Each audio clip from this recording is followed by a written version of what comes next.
Confronting Marginalization, Exploring Issues of Discrimination and Privilege delves into the root causes of marginalization and how it impacts individuals and communities. Watch as Ignited Minds Tutorials provides a unique perspective on the ways in which we can work towards a more inclusive society. Are you interested in learning about the systemic issues that lead to marginalization? Our latest video, Confronting Marginalization Class 8 CBSE topic, unpacks key concepts and provides practical solutions for creating a more just world. From cultural appropriation to economic inequality, marginalization can take many different forms. In this video, we explore the complexities of this topic with insightful commentary from Ignited Minds Tutorials. Discover new ways to challenge social norms and combat marginalization. With Confronting Marginalization, CBSE Class 8 topic. This video is an essential resource for students, educators, and anyone invested in the fight for social justice. Explore the connections between power, privilege, and oppression with Confronting Marginalization Class 8 CBSE topic. With engaging visuals and expert analysis, this video is a must-watch for anyone invested in creating a more equitable world.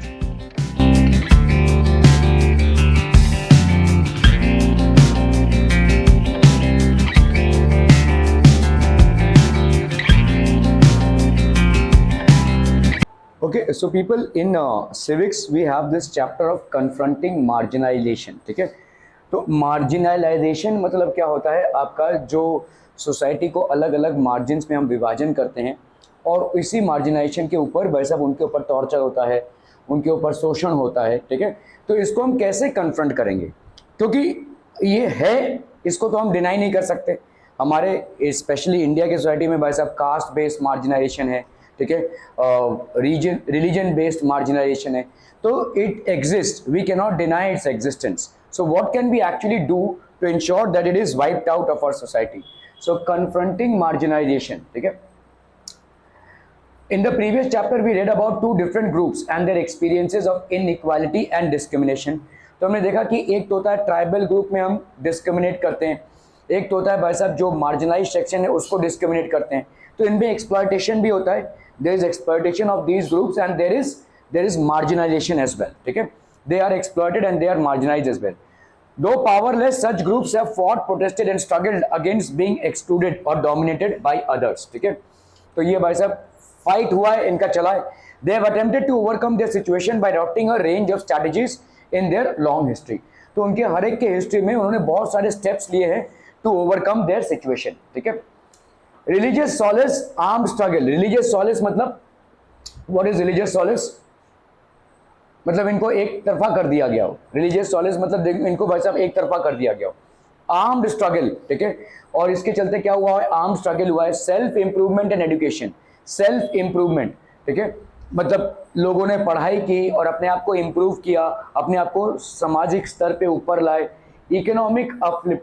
There appears to be no way of doing things. तो ये सारी चीज़ें भाई साहब मतलब ऐसा लग रहा है कि ये एकदम समाज में हमारा ये जो चीज़ है ये गढ़ के बैठा हुआ है, इसको हम निकाल ही नहीं पा रहे हैं. ठीक है, in spite of adopting so many ways. ठीक है, there has been arm struggle. ठीक है, सो रिलीजियस सॉलिस मतलब एक अकेला कर दिया गया. ठीक है, डिवाइड कर दिया गया. आर्म स्ट्रगल हुआ है भाई साहब. ठीक है, सेल्फ इंप्रूवमेंट हुआ है भाई साहब. एजुकेशन, ठीक है, बहुत सारे लोगों ने एजुकेशन किया है. इकोनॉमिक अपलिफ्टमेंट मतलब आमदनी बढ़ी है. There appears to be no in all cases the choice of struggle has depended on the circumstances that the marginalized find themselves in. ठीक है, तो चॉइस जो है लोगों पे डिपेंड करता है. ठीक है, किस सर्कमस्टांसेस में हमारे मार्जिनलाइज सोसाइटी के सेक्शंस के लोग हैं. ठीक है, what are the circumstances in which they have been marginalised. ठीक है, इन सब चीजों पे डिपेंड करता है. In this chapter we will read about some of the ways in which groups and individuals challenge existing inequalities. Adivasis, Dalits, Muslims, women and other marginal group. तो आदिवासीज मतलब जो ट्राइबल पीपल होते हैं. ठीक है, दलित्स मतलब हमारे कास्ट बेस्ड सोसाइटी में जिनको नीचे माना जाता है. ठीक है, दलित्स. मुस्लिम्स, ठीक है, दे आर इन माइनॉरिटी. ठीक है, एंड वुमेन. वुमेन हमारे उसमें इनका जेंडर बेस पे हम इनको लो मानते हैं, इनको हम we do not consider them as equal to men. And other marginal groups, ठीक है, argue that simply by being citizens of a democratic country, ठीक है, ये argument करते हैं कि ये democratic citizenship है अगर इनको, they possess equal rights that must be respected. तो इनका argument ये है कि भाई साहब irrespective of caste, color or gender, they should be treated as equal with others if the society is democratic. And India, it is a democratic society, ठीक है, okay. Many among them look up to the constitution to address their concerns, ठीक है. In this chapter we will see why the constitution of India is something that marginalized groups invoke in the course of their struggles. तो हमारे लिए देश का जो rule book है उसको हम बोलते हैं कॉन्स्टिट्यूशन. तो हमारे कॉन्स्टिट्यूशन में किस तरह से और बार बार इन्वोक किया जाता है कॉन्स्टिट्यूशन को. इन्वोक क्यों किया जाता है? We always invoke the constitution. Why do we invoke the constitution? क्योंकि हमारे जो सामाजिक चेंज है उनमें कॉन्स्टिट्यूशन का बहुत बड़ा महत्व है, ठीक है. So we will basically invoke the constitution, क्योंकि कॉन्स्टिट्यूशन ने हर एक इंडिविजुअल को फंडामेंटल राइट दिया हुआ है और इस राइट का कोई भी एक्सप्लॉयटेशन नहीं कर सकता. Nobody can exploit these rights, ठीक है. As part of this, we will look at how rights are translated into laws to protect groups from continued exploitation. तो ये rights होते हैं भाई साहब हमारे, ठीक है. And we will also look at the government's efforts. तो भाई साहब गवर्नमेंट के क्या क्या efforts हैं, ठीक है, to formulate policies to promote the access of these groups to development. और गवर्नमेंट ने क्या क्या efforts लिए हैं इनको promote के लिए करने के लिए for development, ठीक है. Invoke fundamental rights, part 1. Invoking fundamental rights. The Constitution, as you have learned in the first chapter of this book, lays down the principles that make our society and polity democratic. तो हमारा society as well as politics क्या है भाई साहब? Democratic है. Constitution ने ये assurance दिया हुआ है, ठीक है. Constitution has basically assured us, ठीक है, that it is a democratic. Any kind of political organization, they are defined in and through the list of fundamental rights that are an important part of the constitution. ये fundamental rights सबको हैं, irrespective of their caste, color, creed, gender. Everybody enjoys these fundamental rights. And if you are trying to challenge somebody's fundamental rights, there might be criminal cases registered against you, ठीक है. Okay. These rights are available to all Indians equally. As far as the marginalized are concerned, जो marginalized हुए हैं, ठीक है, they have drawn these rights in two ways, ठीक है. तो drawn on these rights in two ways, दो तरीकों से इन्होंने rights को draw किया है. एक, by insisting on their fundamental rights, they have forced the government to recognize the injustice done to them. तो उन्होंने भाई साहब गवर्नमेंट को फोर्स किया है, भाई साहब इन्होंने जुलूस निकाला है, इन्होंने भाई साहब विद्रोह किया है, इन्होंने भाई साहब एजिटेशंस किए हैं, धरना दिया है, भूख हड़ताल की है, ठीक है. तो इस तरह से गवर्नमेंट को इन्होंने प्रेशराइज किया है by insisting on their fundamental rights कि ये हमारा फंडामेंटल राइट है लेकिन ये वायलेट हो रहा है. बार बार ऊंचे कास्ट के लोग या बार बार किसी दूसरे कौम के लोग हमें डिस्टर्ब कर रहे हैं, हरास कर रहे हैं, टॉर्चर कर रहे हैं, हमारा शोषण कर रहे हैं, ठीक है. By insisting on the fundamental rights, they have forced the government to recognize the injustice to them. So whatever injustice has happened to them for a very long time, they have forced the government to change it, ठीक है. They have insisted that the government enforce these laws. तो government को in laws को enforce करने के लिए इन्होंने insisting की है. In some instances, the struggles of the marginalized have influenced the government to frame new laws. तो गवर्नमेंट को नए लॉज बनाने पे मजबूर किया है, ठीक है. तो इतना ज़्यादा किसी मार्जिनलाइज सेक्शन ऑफ सोसाइटी का, ठीक है, शोषण हुआ है, इतने हाई स्तर पे इनका शोषण हुआ है कि गवर्नमेंट को कॉन्स्टिट्यूशन या रूल को चेंज करना पड़ा है, ठीक है, एट टाइम्स.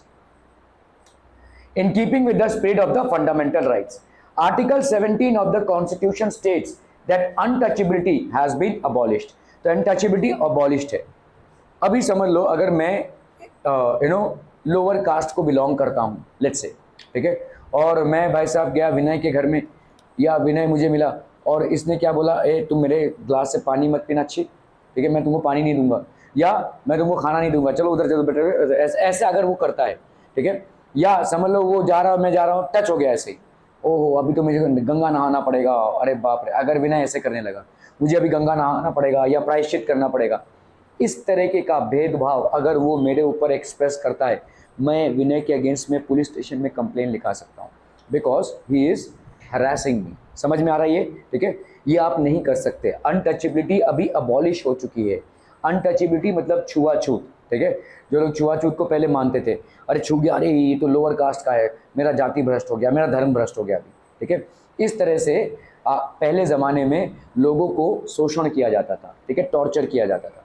क्लियर है। अगर अभी आप ऐसा करते हैं और किसी ने पुलिस स्टेशन में आपके अगेंस्ट में रिपोर्ट कर दिया, you can be basically punished, ठीक है। Your offence is punishable by law, police उठाकर लेकर जाएगी आपको, ठीक है। क्लियर है, समझ में आ रहा है। ये untouchability has been abolished. Article 17 के तहत अनटचेबिलिटी को देखो, यहाँ पे जैसे कैसे खाना दे रहे हैं, देख लो ऐसे ऐसे फेंक के ऐसे, ठीक है। पहले के ज़माने में भाई साहब लोग भीख भी ऐसे देते थे, भिखारी को ऐसे ऐसे फेंक देते, पैसा ऐसा फेंक कर देते थे, ठीक है।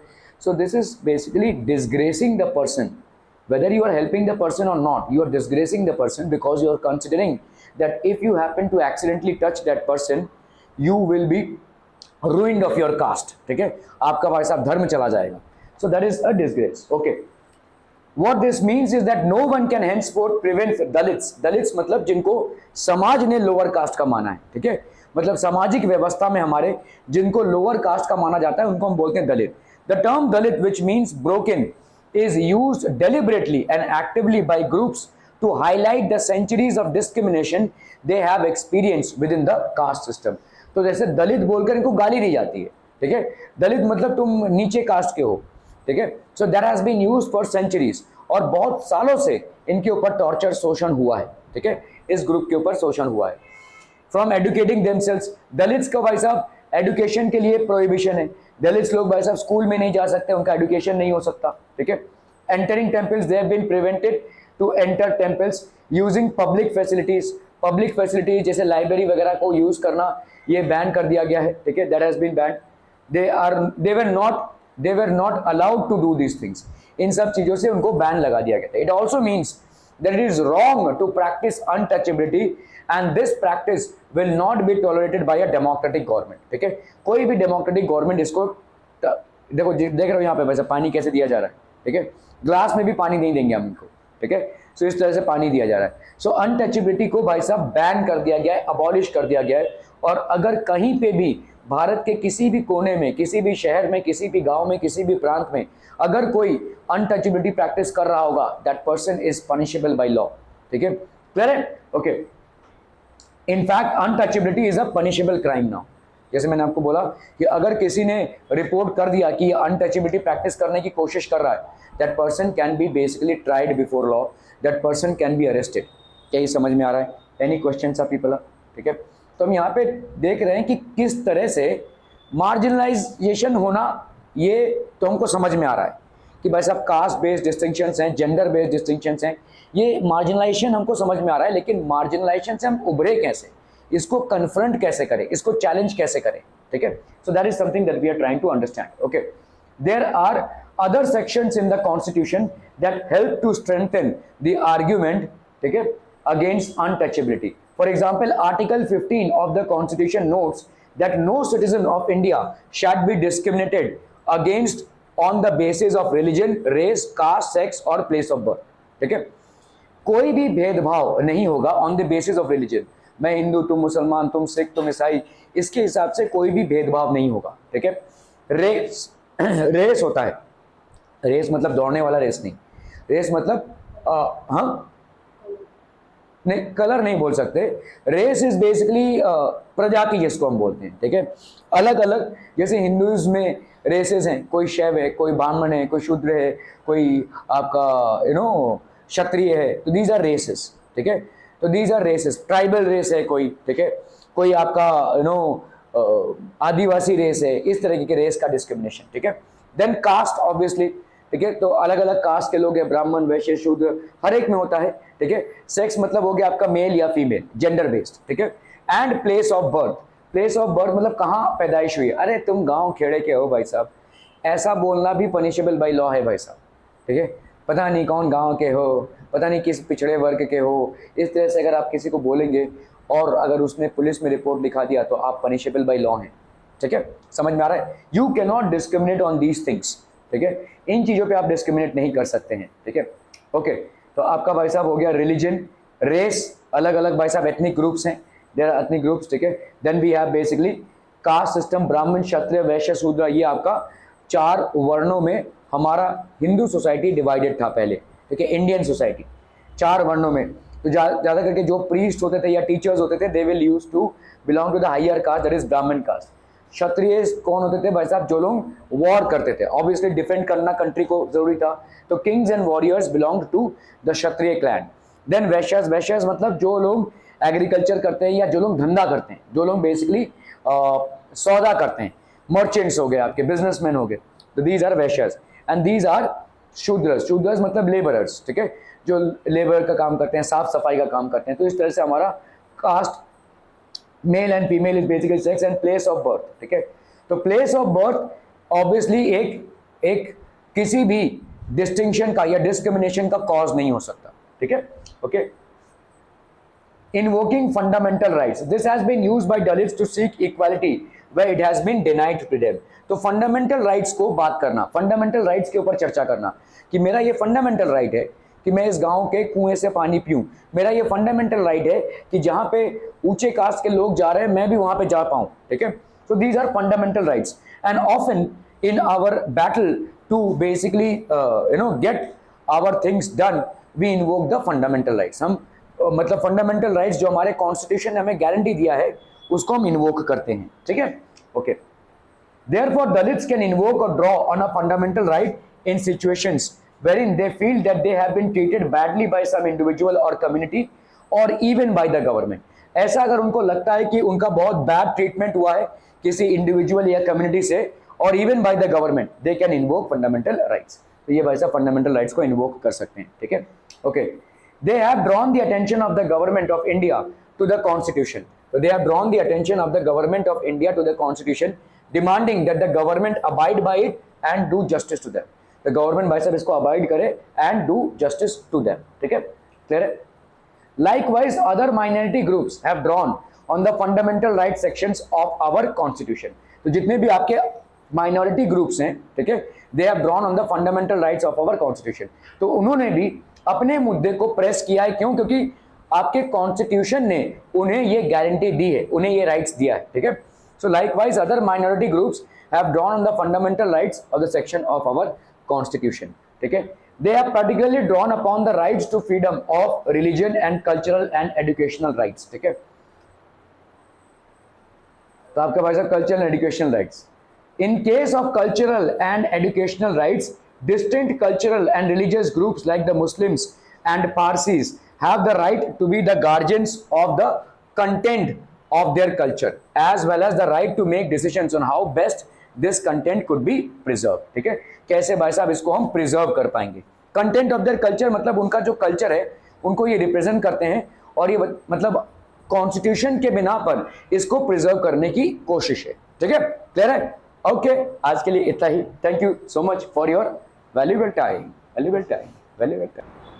Okay, people, we were doing confronting marginalization, और marginalization मतलब क्या होता है? सोसाइटी में या हमारे सामाजिक वर्ग में हम किसी एक कम्युनिटी को या एक से ज़्यादा कम्युनिटी को बेसिकली आउट शैडो कर देते हैं, ठीक है, हम कॉर्नर कर देते हैं उनको। We basically do not consider their rights, we generally tend to form different opinion about them. जैसे आपके क्लास में या आप कहीं भी हैं, अपने फ्रेंड सर्कल में हैं, कहीं भी हैं, आपको भाई साहब अगर इग्नोर किया जाए, ठीक है, if you are basically ignored for whatever reasons, ठीक है, for whatever reasons if you are ignored then you will not feel good about it, right. तो इसी तरह से हमारे सोसाइटी में भी किन्हीं कमज़ोर वर्ग के या जिनकी कम्युनिटी बहुत ज़्यादा नहीं है या वो ज़्यादा शिक्षित नहीं है या किसी भी कारणवश, ठीक है, या उनको लो स्टार्ट ऑफ सोसाइटी माना जाता है, तो हम उनको मार्जिनलाइज कर देते हैं, ठीक है। तो invoking fundamental rights, what are invoking fundamental rights? Invoke करना मतलब आप फंडामेंटल राइट्स को क्वेश्चन करेंगे कि भाई साहब फंडामेंटल राइट के हिसाब से किसी का भी मार्जिनलाइजेशन नहीं होना चाहिए, ठीक है। तो हम जैसे बोलते हैं ना कि मैं शपथ ग्रहण करता हूं, ऐसा बोलते हैं ना, वी टेक एन ओथ, ठीक है। तो हम सब ने ये शपथ लिया हुआ है, राइट, आपके बुक्स में लिखा है we pledge. So being the citizen of India you have to follow the constitution of India. आप किसी भी धर्म के हो, किसी भी वर्ग के हो, किसी भी जाति के हो, कोई भी जेंडर के हो, you will have the constitution of India is applicable on you. तो इसके हिसाब से जरा मस्ती कम करेंगे आप, आपको बोल रहा हूं मैं। ठीक है। So invoking fundamental rights, what exactly do we mean by invoking fundamental rights? मतलब हम इन फंडामेंटल राइट्स को क्वेश्चन कर रहे हैं कि भाई हमारा अगर मार्जिनलाइजेशन हो रहा है तो marginalisation should not happen as per the fundamental rights that we have, ठीक है। Thus, by granting different forms of cultural rights, the Constitution tries to ensure cultural justice to such groups, ठीक है। The Constitution does this so that the culture, ठीक है, आपका भाई साहब ये Constitution ये क्यों करता है? ताकि ये culture जो है of these groups is not dominated nor wiped out by the culture of the majority groups। तो आपका भाई साहब ये जो हर एक कम्युनिटी का एक कल्चर होता है, एक लाइफस्टाइल होता है, एक फीडिंग हैबिट होती है, उनके फेस्टिवल्स होते हैं, ठीक है। तो कल्चर डाई आउट नहीं होना चाहिए, ठीक है। अगर माइनॉरिटी ग्रुप है कोई, ठीक है, माइनॉरिटी मतलब जिनकी तादाद कम है, इनका कल्चर डाई आउट नहीं होना चाहिए, तो गवर्नमेंट को ये देखना पड़ता है, ठीक है। फॉर एग्जाम्पल आप अगर देखोगे आपका एक छुट्टी आपको मिलती है जिसको हम नवरोज की छुट्टी बोलते हैं, ठीक है। ये नवरोज जो है वो होता क्या है? पारसीज का न्यू ईयर होता है। अभी हमारे मतलब मुंबई में we have Tamilians, we have Bengalis, we have Maharashtrians. तो महाराष्ट्र का जो न्यू ईयर होता है वो गुड़ी पड़वा के हिसाब से छुट्टी रहता है, क्योंकि हमारा लिंग्विस्टिक बेस्ड आपका स्टेट है, ठीक है। लेकिन गुड़ी पड़वा के अलावा हम क्या सारे न्यू ईयर्स में छुट्टी देना अफोर्ड कर सकते हैं? तो बहुत बड़ी लंबी लिस्ट हो जाएगी, है ना। But a community which is basically in minority, that is the Parsi community, उनके लिए नवरोज में बहुत सारे जगहों पे छुट्टी दी जाती है, ठीक है। Because the government is trying to, क्योंकि ये लुप्तप्राय कम्युनिटी है, ये धीरे धीरे श्रिंक होती जा रही है ये कम्युनिटी, इनका जो पूरा कम्यून है वो धीरे धीरे खत्म होता जा रहा है। तो इसीलिए इनको इनकरेज करने के लिए गवर्नमेंट ने इसको एक हॉलीडे डिक्लेयर किया है, ठीक है। So the constitution does this so that the culture, इनका जो कल्चर है of these groups is not dominated or wiped out by the culture of the majority community, ताकि इनका जो कल्चर है, जो माइनॉरिटी ग्रुप्स का कल्चर है, ये डोमिनेटेड भी ना होवे और ना ही वाइप्ड आउट हुए, ठीक है, by the majority community. Okay, the poem below is written by Soyrabai, the wife of well known bhakti poet Chokhamela for the 14th century Maharashtra, ठीक है। They belong to the Mahar caste which was at that time considered as untouchable. तो उस time पे Mahar cast को untouchable माना जाता था। आज की तारीख में anybody who's trying to basically practise untouchability, ये जो छुआछूत का मतलब एक कुप्रथा थी हमारे समाज में, अगर कोई फॉलो भी करना चाहे तो उसको वैसा पनिशमेंट हो सकती है, ठीक है। A body is unclean, they say only the soul is untainted, but the impurity of the body is born within the body, by which ritual does the body become pure. Not a creature has been born except in a bloody womb. This is the glory of God. Defilement exists within. A body is polluted from within. Be sure of it, says the Mahari Choka. ठीक है। तो ये आपका भाई साहब एक ऐसा poem है जिसमें इंड्यूस किया जा रहा है कि भाई बॉडी कहाँ से इम्प्योर हो जाएगा, ठीक है। सबकी बॉडी सेम है, सबका तैयार होना भी सेम है, ठीक है। She is questioning the idea of purity and arguing that since every human is born in the same manner, सबका जन्म एक साथ एक तरीके से ही होता है, there is nothing that makes one body less or more pure than the other, ठीक है। तो अनटचेबिलिटी उनके टाइम पे भाई साहब बहुत सिवियर रूप से हमारे समाज में प्रैक्टिस होती थी, ठीक है। छुआछूत मतलब हम लोअर कास्ट के लोगों का दिया हुआ खाएंगे नहीं, ठीक है, उनका पानी नहीं पिएंगे, उनके घर में हम भाई साहब जाएंगे नहीं, ठीक है। So this was practiced. There is nothing that makes one body less or more pure than the other. तो ऐसा कोई डिस्क्रिमिनेशन होना ही नहीं चाहिए, क्योंकि सबके जन्म होने की प्रथा ऑलमोस्ट सेम है, साइंटिफिक रीजन सब सेम है, ठीक है। She is possibly also trying to say that pollution, a key tool of the caste system to separate or deny people access to spaces. जैसे वैसे पहले के ज़माने में क्या होता था, स्पेसेस डिनाइड थे, आप गांव में नहीं रह सकते, अगर आपको लोअर कास्ट का माना जा रहा है तो you can not stay within the premises of the village, you have to go out, ठीक है। वर्क आप सेम काम नहीं कर सकते, काम कर भी रहे हैं तो बहुत दूर करना पड़ेगा आपको। नॉलेज आप भाई साहब वेदों का पाठ नहीं कर सकते, आप नॉलेज एक्वायर नहीं कर सकते हैं, ठीक है। एंड डिग्निटी, डिग्निटी मतलब आपकी इज्जत कोई नहीं रह जाएगी समाज में। Occurs not to the nature of work done but from within, from your thoughts, values and beliefs, ठीक है।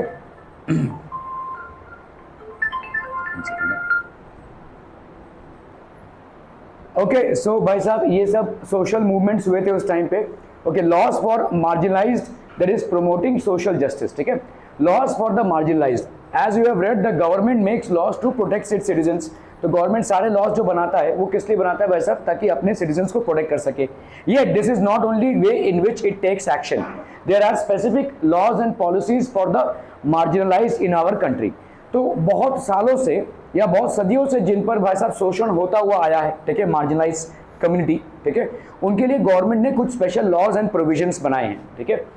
ओके, देयर आर पॉलिसीज और schemes that emerge through other means like setting up a committee और bye undertaking अ सर्वे, ठीक है, एक committee setup होती है भाई साहब, सर्वे होता है। The government then makes an effort to promote such policies in order to give opportunities to specific groups. तो अभी गवर्नमेंट अपने पॉलिसीज में ऑल्टरेशंस लाती है, ठीक है।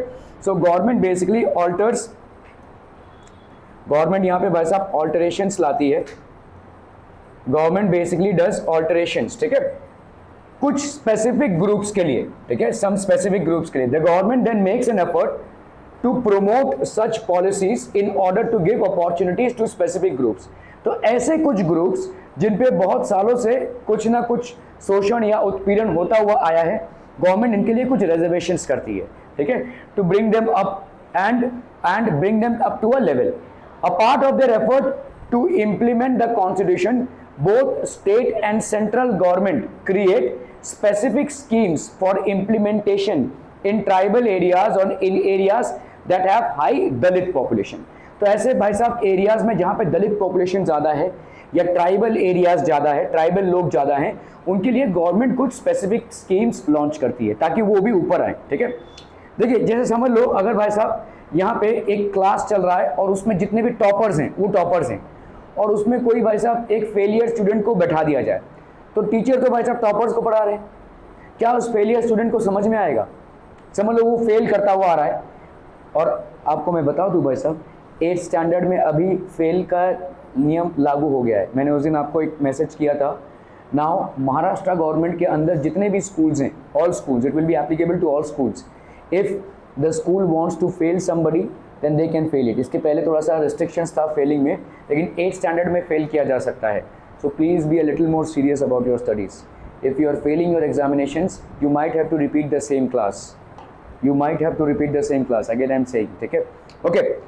ओके खैर हम यहाँ पे बात कर रहे हैं, अगर समझ लो कोई ऐसा स्टूडेंट है जो बहुत सालों से फेल होता हुआ आ रहा है, उसको पढ़ाई का कुछ समझ नहीं आ रहा है, उसको भाई साहब 40 बच्चों के साथ बैठा दिया गया और 40 के 40 भाई साहब टॉपर हैं, तो टीचर तो भाई साहब 40 बच्चों को देख कर ही पढ़ा रहा है ना, तो will that same student be able to cope up with studies? या आप चलिए छोड़ दीजिए, फेलियर नहीं है, लेकिन समझ लीजिए एक 8th स्टैंडर्ड स्टूडेंट का जितना उम्र होता है उतनी उम्र का किसी लड़के को हम गांव खेड़े से लेकर आए हैं जो कभी स्कूल नहीं गया है, और वो अचानक से एक क्लास में बैठा है जहां पर 8th स्टैंडर्ड के बच्चों को CBSE में पढ़ाया जा रहा है।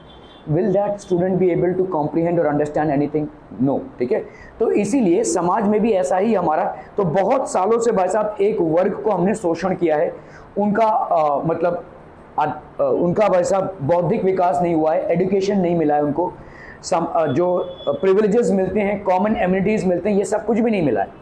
तो अचानक भयानक में हम अगर इनको इनके साथ लाना चाहेंगे तो भाई साहब इनको कुछ ना कुछ तो फैसिलिटी हमको देनी पड़ेगी।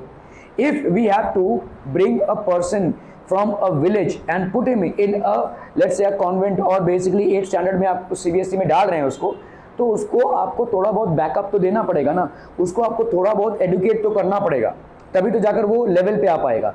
तो इसीलिए गवर्नमेंट कुछ रिजर्वेशंस करती है ऐसे लोगों के लिए जो बहुत सालों से पीड़ित शोषित हैं समाज में हमारे, ठीक है। Okay, for example the government provides for free और subsidise hostels for students of Dalit and Adivasi communities, ठीक है। तो आपके भाई साहब जितने भी दलित और आदिवासी कम्युनिटी के जो स्टूडेंट्स होते हैं उनके लिए गवर्नमेंट सब्सिडाइज्ड, मतलब हॉस्टल में, समझ लो अगर जनरल कैटेगरी का कोई इंसान अगर हॉस्टल में रहने के लिए, या स्टूडेंट अगर हॉस्टल में रहने के लिए महीने का 3000 देता होगा, तो इनके लिए गवर्नमेंट सब्सिडाइज रेट में लेट्स से 700 750 में हॉस्टल बुक करती है, ठीक है।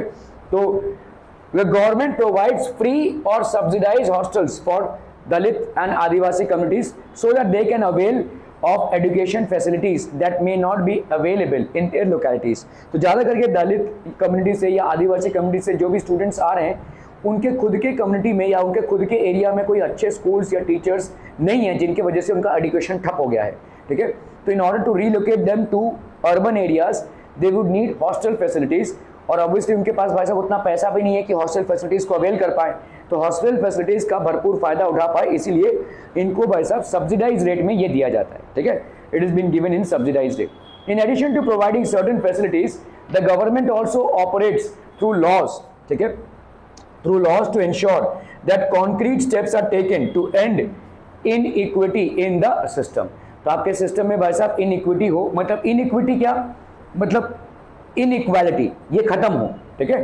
तो गवर्नमेंट कुछ लॉज भी इंप्लीमेंट करती है जिससे हमारे समाज में इनइक्वालिटी खत्म हो। तो एक तरीका क्या है कि जो भी अंडर प्रिविलेज लोग हैं बहुत सालों से, बहुत सदियों से, उनको कुछ स्पेशल अपॉर्चुनिटीज दी जाए। तो जैसे हॉस्टल्स में आपका रिजर्वेशन है, एजुकेशन इंस्टीट्यूशंस में आपका रिजर्वेशन है उनके लिए, ठीक है, आपके जॉब्स में, गवर्नमेंट जॉब्स में इनके लिए रिजर्वेशन हैं, तो 27% सीट्स इनके लिए रिजर्व्ड है, so that they can come up in the group and be at par with the others, ठीक है।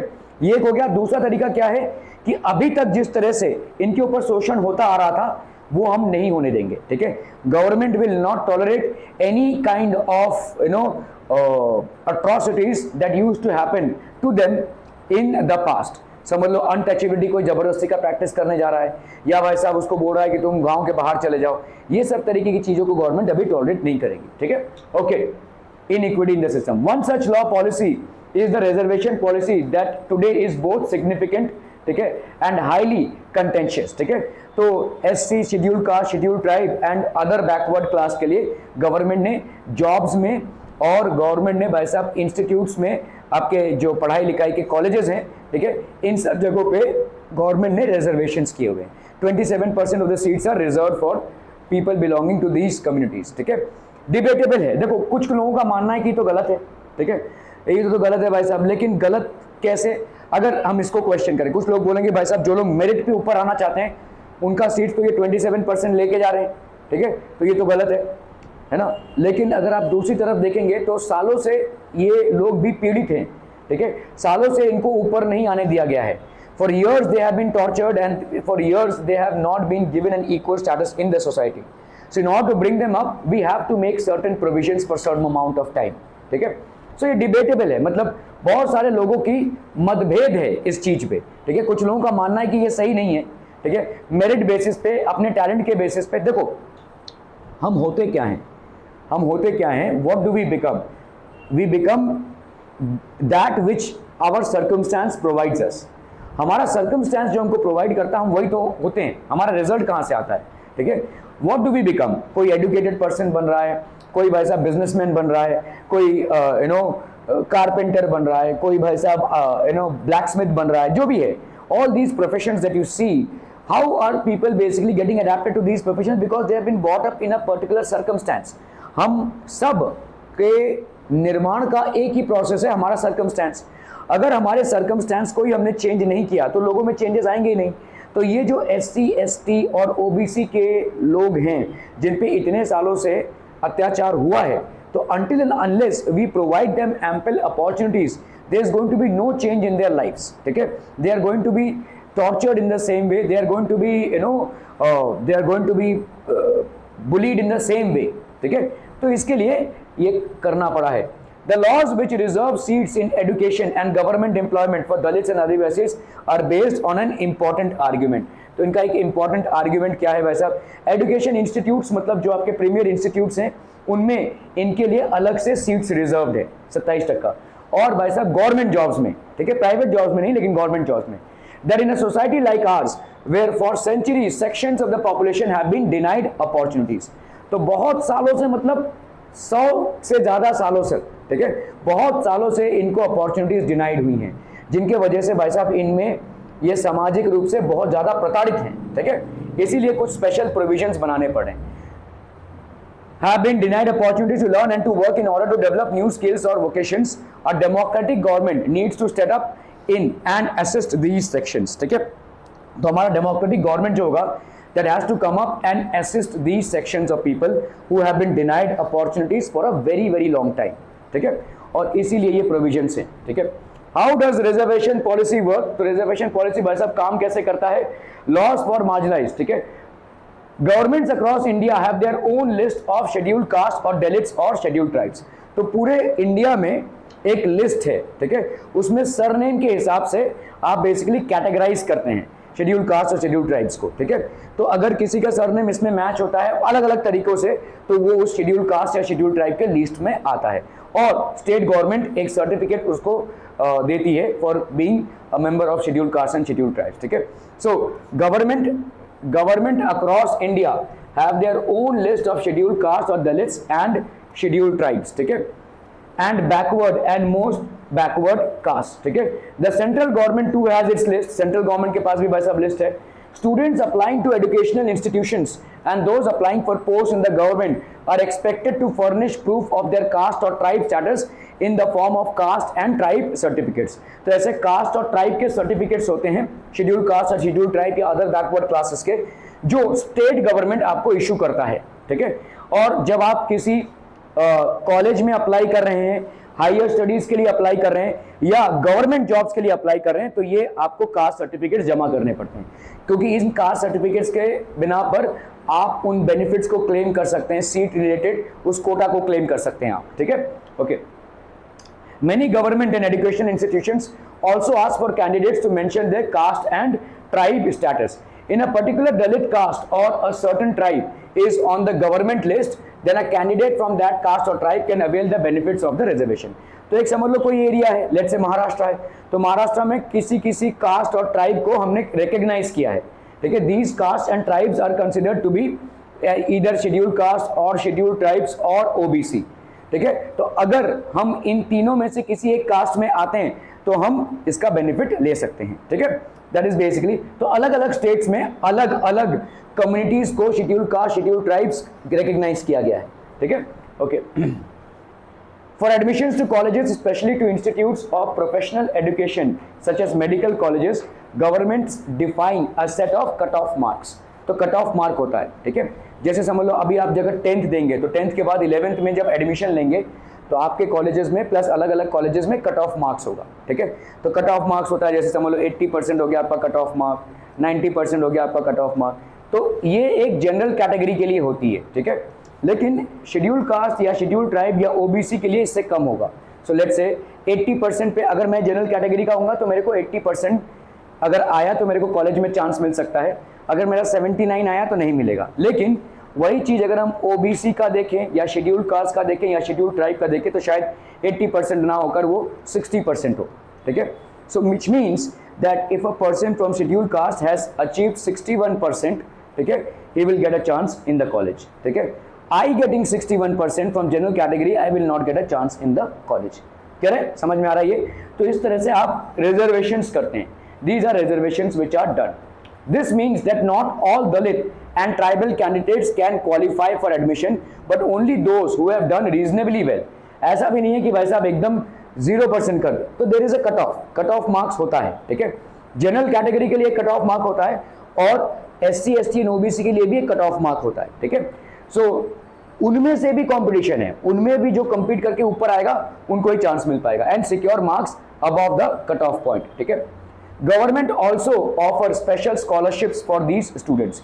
तो कुछ बहुत ही, देखो अभी आपने भाई साहब इनको चांस दे दिया, समझो किसी SC, ST या OBC के कैंडिडेट को गवर्नमेंट ने चांस तो दे दिया, लेकिन अभी वो इतने पुअर बैकग्राउंड से है कि उसका हॉस्टल, उसका कॉलेज ये सब अफोर्ड ही नहीं कर पाएगा उसका फैमिली, तब क्या करेंगे भाई साहब? तो government offers special scholarships for these students. तो इनके खर्चों के लिए गवर्नमेंट स्कॉलरशिप सपोर्ट करती है, ठीक है। गवर्नमेंट फाइनेंसेस देयर स्टडीज, ठीक है। In your class 9 political science text book you will read more on reservations for the backward class, ठीक है। You may have read Kabir's poems in your language text books. Kabir was a 15th century poet and a weaver. Weaver मतलब जो जुलाहा जिसको बोलते हैं, वो मतलब ऐसे बुनते थे, ठीक है। Who also belong to the bhakti tradition, ठीक है, एंड इनको भी नीचे कास्ट का माना जाता था। Kabir's poetry spoke about his love for the supreme being, free of rituals and priests. तो इन्होंने बोला था भाई साहब ये रिचुअल्स, ठीक है, हमारे समाज में जो पूजा पाठ परंपरा चली आ रही है, ठीक है, इससे हट के हमें थोड़ा सोचना पड़ेगा, ठीक है। It also expresses a sharp and pointed criticism of those he saw as powerful. Kabir attacked those who attempted to define individuals on the basis of their religious and caste identities. तो ये fearless इंसान थे। Kabir was fearless, उनको मतलब कुछ डर नहीं था, ठीक है। तो मतलब आने तो जिसको आना है, ब्राह्मण हो या भाई साहब कोई मौलवी हो, वो जो बोलते थे वही बोलते थे, ठीक है। So he was a fearless man, he didn't मतलब अभी हमको मारे कोई किसी ने उनको मार दिया, गाली दे दिया, उनसे उसको कोई फर्क नहीं पड़ता था। जो सच है, खरा सच, वही बोलते थे वो, ठीक है। सो यहाँ पे देखो, शूद्रस, दलित्स, इनको सबसे लोअर स्टाटा में रखा जाता था, ठीक है। Brahmins belong to the top most class. उसके बाद आते हैं भाई साहब क्षत्रियस, ये प्रीस्ट और एकेडमिक क्लास, मतलब प्रीस्ट जो पूजा पाठ करने वाले, और एकेडमिक पढ़ाई लिखाई का काम करने वाले या पढ़ाने वाले, ठीक है। एकेडमिक। क्षत्रियस कौन होते थे भाई साहब? रूलर्स, एडमिनिस्ट्रेटर्स, वॉरियर्स, किंग्स जो होते थे वो क्षत्रिय क्लास। तो ब्राह्मण्स के बाद आते हैं क्षत्रियस, क्षत्रियस के बाद आते हैं वैश्यस, वैश्यस मतलब जो बिजनेसमैन होते हैं, ठीक है। आर्टिजन्स, ट्रेड्समैन, फार्मर्स, मर्चेंट्स, और उसके बाद आते हैं Shudras, who are manual labours. ये हमारे समाज का विभाजन था, लेकिन इसको हमने कास्ट सिस्टम बना दिया, वर्क ओरिएंटेड विभाजन था। आज भी ये है, ठीक है। कोई ना कोई तो साफ सफाई का काम करेगा, कोई ना कोई तो भाई साहब आर्मी में रहेगा, कोई ना कोई तो भाई साहब आपका एकेडमिक्स में रहेगा। तो आज भी वही है, ठीक है। There is nothing wrong in it. ये हमारे सोसाइटी का विभाजन है, विच इज करेक्ट, लेकिन हमने इसको जाति का विभाजन बना दिया। मतलब ब्राह्मण का लड़का ही ब्राह्मण हो सकता है, शूद्र का लड़का भाई साहब शूद्र ही रहेगा, वो ब्राह्मण या क्षत्रिय या वैश्य का काम नहीं कर सकता। दैट इज रॉन्ग, ठीक है। आज भी वही काम हो रहा है, और आज भी मतलब अगर आप देखोगे तो किसी ना किसी को तो भाई साहब क्षत्रिय का काम करना पड़ेगा, किसी को ब्राह्मण का। तो वर्क ओरिएंटेड जो हमारा सब डिवीजन था सोसाइटी का, विच इज गुड, ठीक है, but we made it caste oriented, हमने इसको जाति का नाम दे दिया, ठीक है। So that is one thing which was basically okay. In his view, every person had the ability to reach the highest level of spiritual salvation. तो इनके हिसाब से हर एक इंसान अपने आप को मुक्त कर सकता है, and deep knowledge within themselves through their own experience, ठीक है। तो अपने एक्सपीरियंस से बहुत डीप नॉलेज वो एक्वायर कर सकते हैं, ठीक है। His poetry brings out the powerful idea of the equality of all human beings and their labor, ठीक है। He writes about valuing the work of the ordinary potter, ठीक है, the weaver and the woman carrying the water pot, labor that in his poetry becomes the basis of understanding of the entire universe. तो इन्होंने अपने poems में कबीर के दोहे जिनको बोला जाता है, उनमें बहुत सारे तरीकों से बताया है कि ये जो हो रहा है समाज में अत्याचार, शोषण इन वर्गों का, ये नहीं होना चाहिए, ठीक है। His direct courageous challenge inspired many, and even today Kabir's poetry is sung and appreciated by Dalits. आज की तारीख में भी कबीर के पोएम जो है तो दलित्स में बहुत फेमस है। Marginalized groups and those critical of social hierarchies in UP, Rajasthan, Punjab, Madhya Pradesh, Bengal, Bihar and Gujarat. तो काफी जगहों पे, इनफैक्ट पूरे इंडिया में ही कबीर के दोहे अभी भी फेमस हैं, ठीक है। Okay, protecting the rights of Dalits and Adivasis in addition to policies of our country. तो एक पॉलिसी तो गवर्नमेंट ने ये किया कि भाई साहब रिजर्वेशंस किए हैं weaker sections of the society के लिए, ठीक है। गवर्नमेंट जॉब्स में, गवर्नमेंट इंस्टीट्यूट्स में, गवर्नमेंट एजुकेशन इंस्टीट्यूट्स में रिजर्वेशंस हैं, ठीक है। In addition to policies our country also has specific laws that guard against the discrimination and exploitation of marginalized communities, ठीक है। तो इनका discrimination and exploitation, आप अगर किसी को शोषित कर रहे हैं, आप अगर किसी समाज में किसी लोअर वर्ग के इंसान का अपमान कर रहे हैं किसी भी कारणवश, तो आप पे वैसा केस बन जाएगा, पुलिस केस बन जाएगा, ठीक है। It will be punishable by law, ठीक है। Let us read the following case study adapted from a real life account to understand how Dalits, ठीक है, how Dalits were are protected, use this law. The villagers of Jakmalgur were gearing up for a big festival, ठीक है। तो बड़ा festival कोई होने वाला था, जकमालगुर एक विलेज का नाम है, और यहाँ पे कोई बड़ा रिलीजियस फेस्टिवल होने वाला था। The ceremony begins with a member of the Dalit community washing the feast of all the priest. तो इस सेरेमनी का वैसा कैसे, how will this ceremony be organised? तो एक दलित कोई आएंगे और वो सारे ब्राह्मणों का जो पैर है वो धोएंगे, ठीक है। The ceremony begins with a member of the Dalit community washing the feet of all the priest, ठीक है। The ceremony begins with a member of the Dalit community, तो ये भाई साहब, और उसी से वो खुद नहाएंगे, ठीक है। ये इनका सेरेमोनी था, ठीक है, विच इज बैड, है ना। सबके चरण धोकर वो उससे नहाएंगे, ठीक है। In Jakmalgur the person who perform this task belong to the Ratnam's family. तो ये रत्नाम के फैमिली है भाई साहब, ठीक है। His father and grandfather had both perform the same task before him, मतलब चला आ रहा है।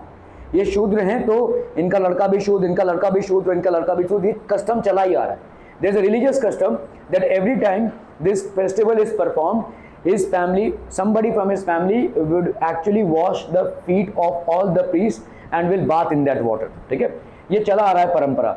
Though they were never allowed to enter the temple, और इनको कभी भी टेम्पल में एंट्री नहीं थी. ठीक है, they were not allowed, पूरी फैमिली को. This ritual was viewed as a great honor bestowed on them on this special occasion. तो इनके ऊपर भाई साहब बहुत कृपा कर रहे हैं हम कि पहली बार चरण धोने का मौका मिल रहा है. ठीक है, ऐसा इनका ऑनर दिया जाता था.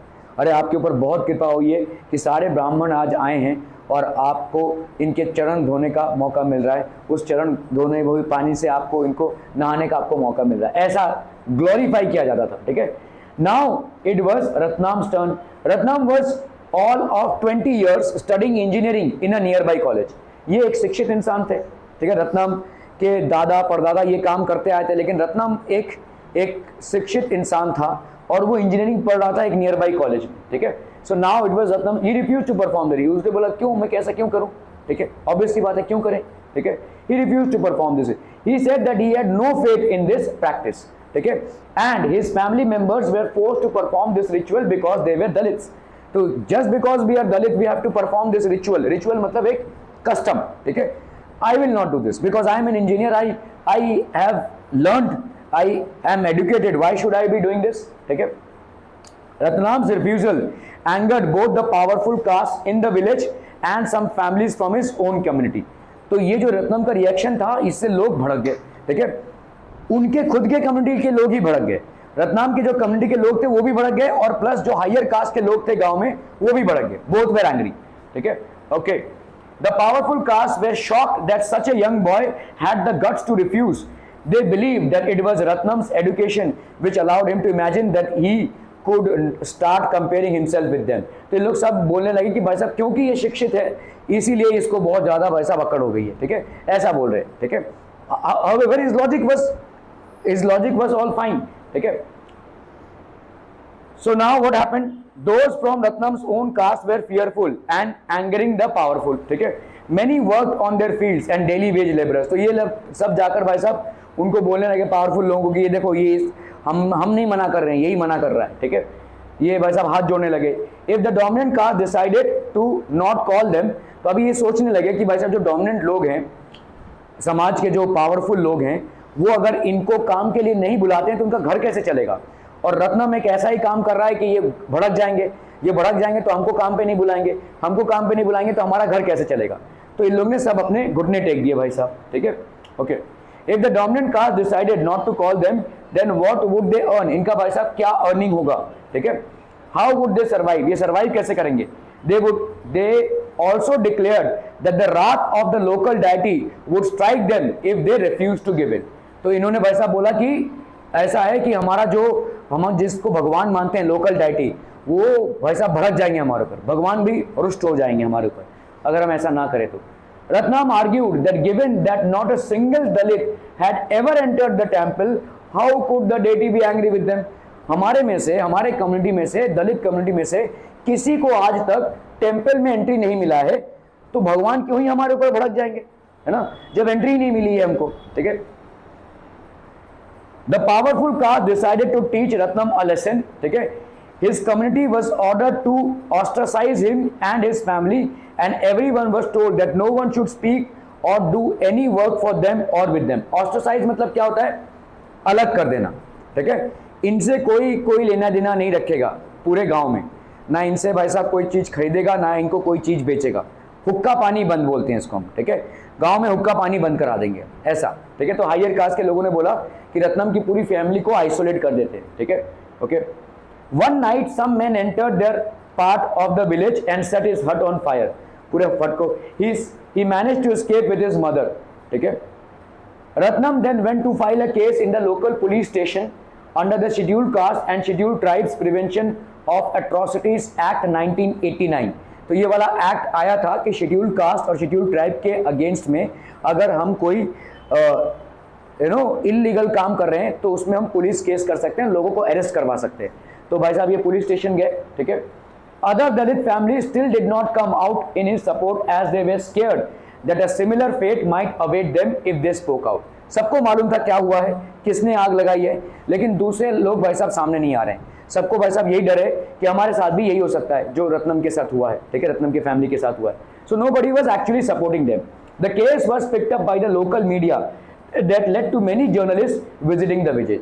तो अभी भाई साहब लोकल मीडिया ने इस केस को पिकअप किया और बहुत सारी बड़ी तादाद में अभी मीडिया आने लगी, ठीक है, जर्नलिस्ट लोग आने लगे.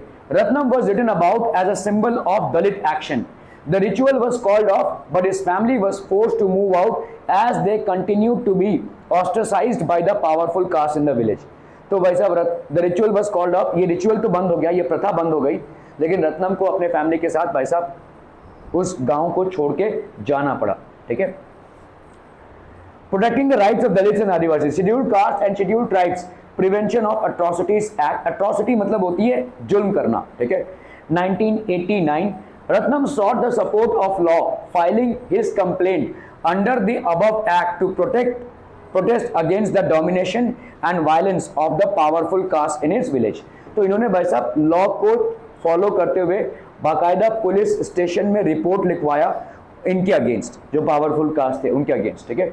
This act was framed in 1989 in response to demands made by Dalits and others that the government must take seriously the ill treatment and humiliation Dalits and tribal groups face in everyday sense, ठीक है. तो government, this act was framed in 1989, ये act भाई साहब frame हुआ था कभी 1989 में, in response to demands made by Dalits. Dalits ने भाई साहब डिमांड किया था and others that the government must take seriously the ill treatment.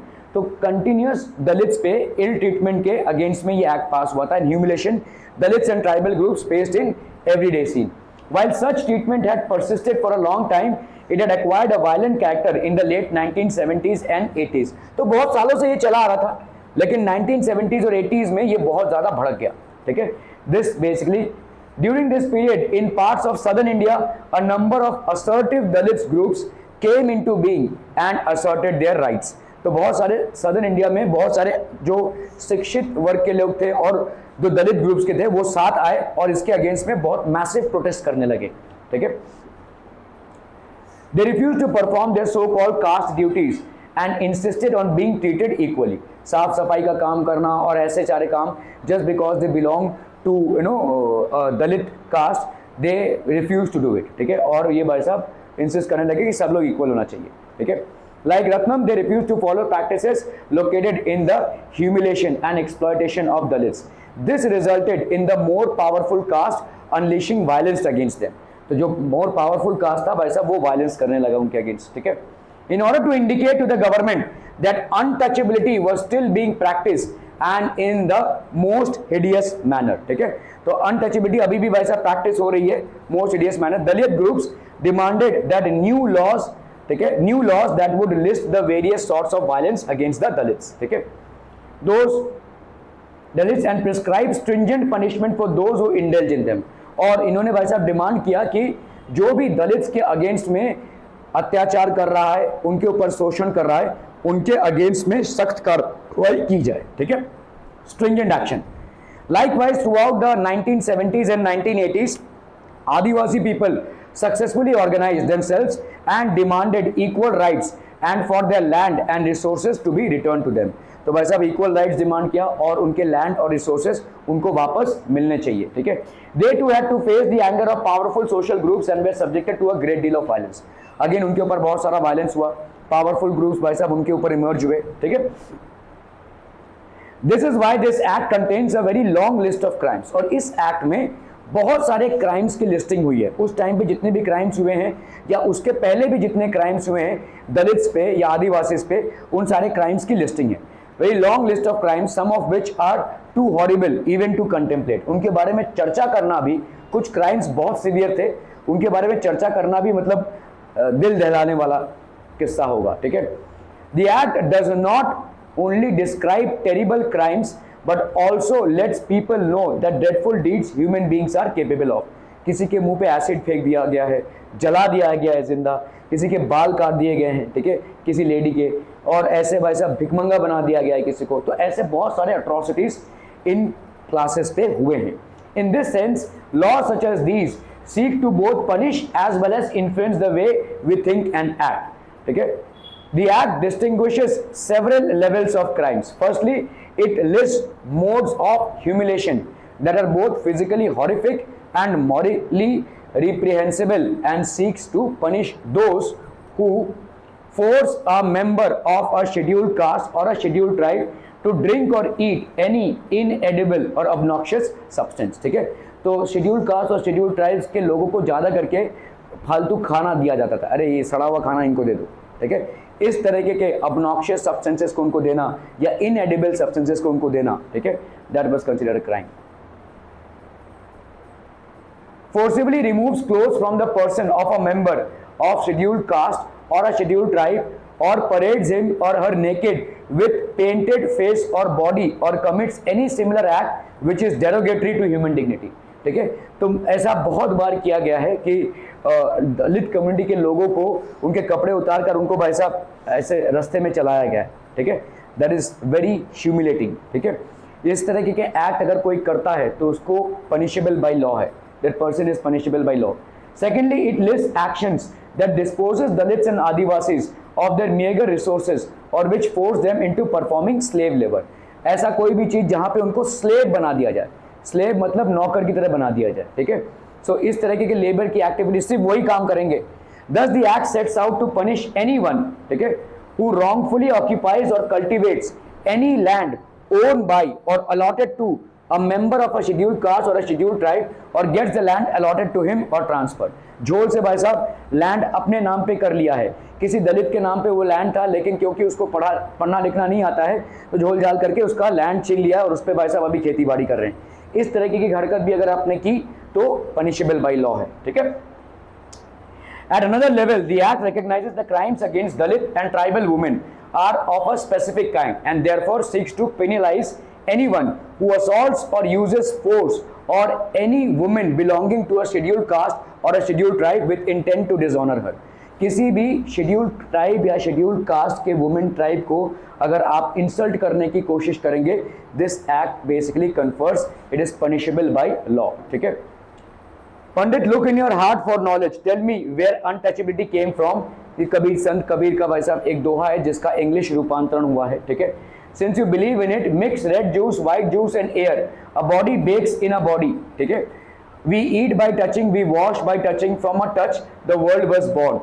So who's untouched? Asked Kabir. Only she who is free from delusion. In this poem, Kabir is challenging the priest by directly asking him or questioning him about where untouchability came from. ये untouchability या छुआछूत की जो बीमारी है, ये basically आई कहाँ से? He asked the priest to look for knowledge in his heart and not in the scriptures. ठीक है? तो अपने हार्ट से चीजों को देखो, ना कि स्क्रिप्चर्स से. Kabir goes on to describe how every human body is made up of blood and air and has spent 9 months in the mother's womb, and that everything in the world is created by touching something, whether it is a pot, a human being or a painting. सारी चीजें भाई साहब इससे create हुई हैं, ठीक है? So all the things are basically created. He takes the word untouchable and gives it a very different meaning. He claims that untouchability is the highest state of knowledge, ठीक है?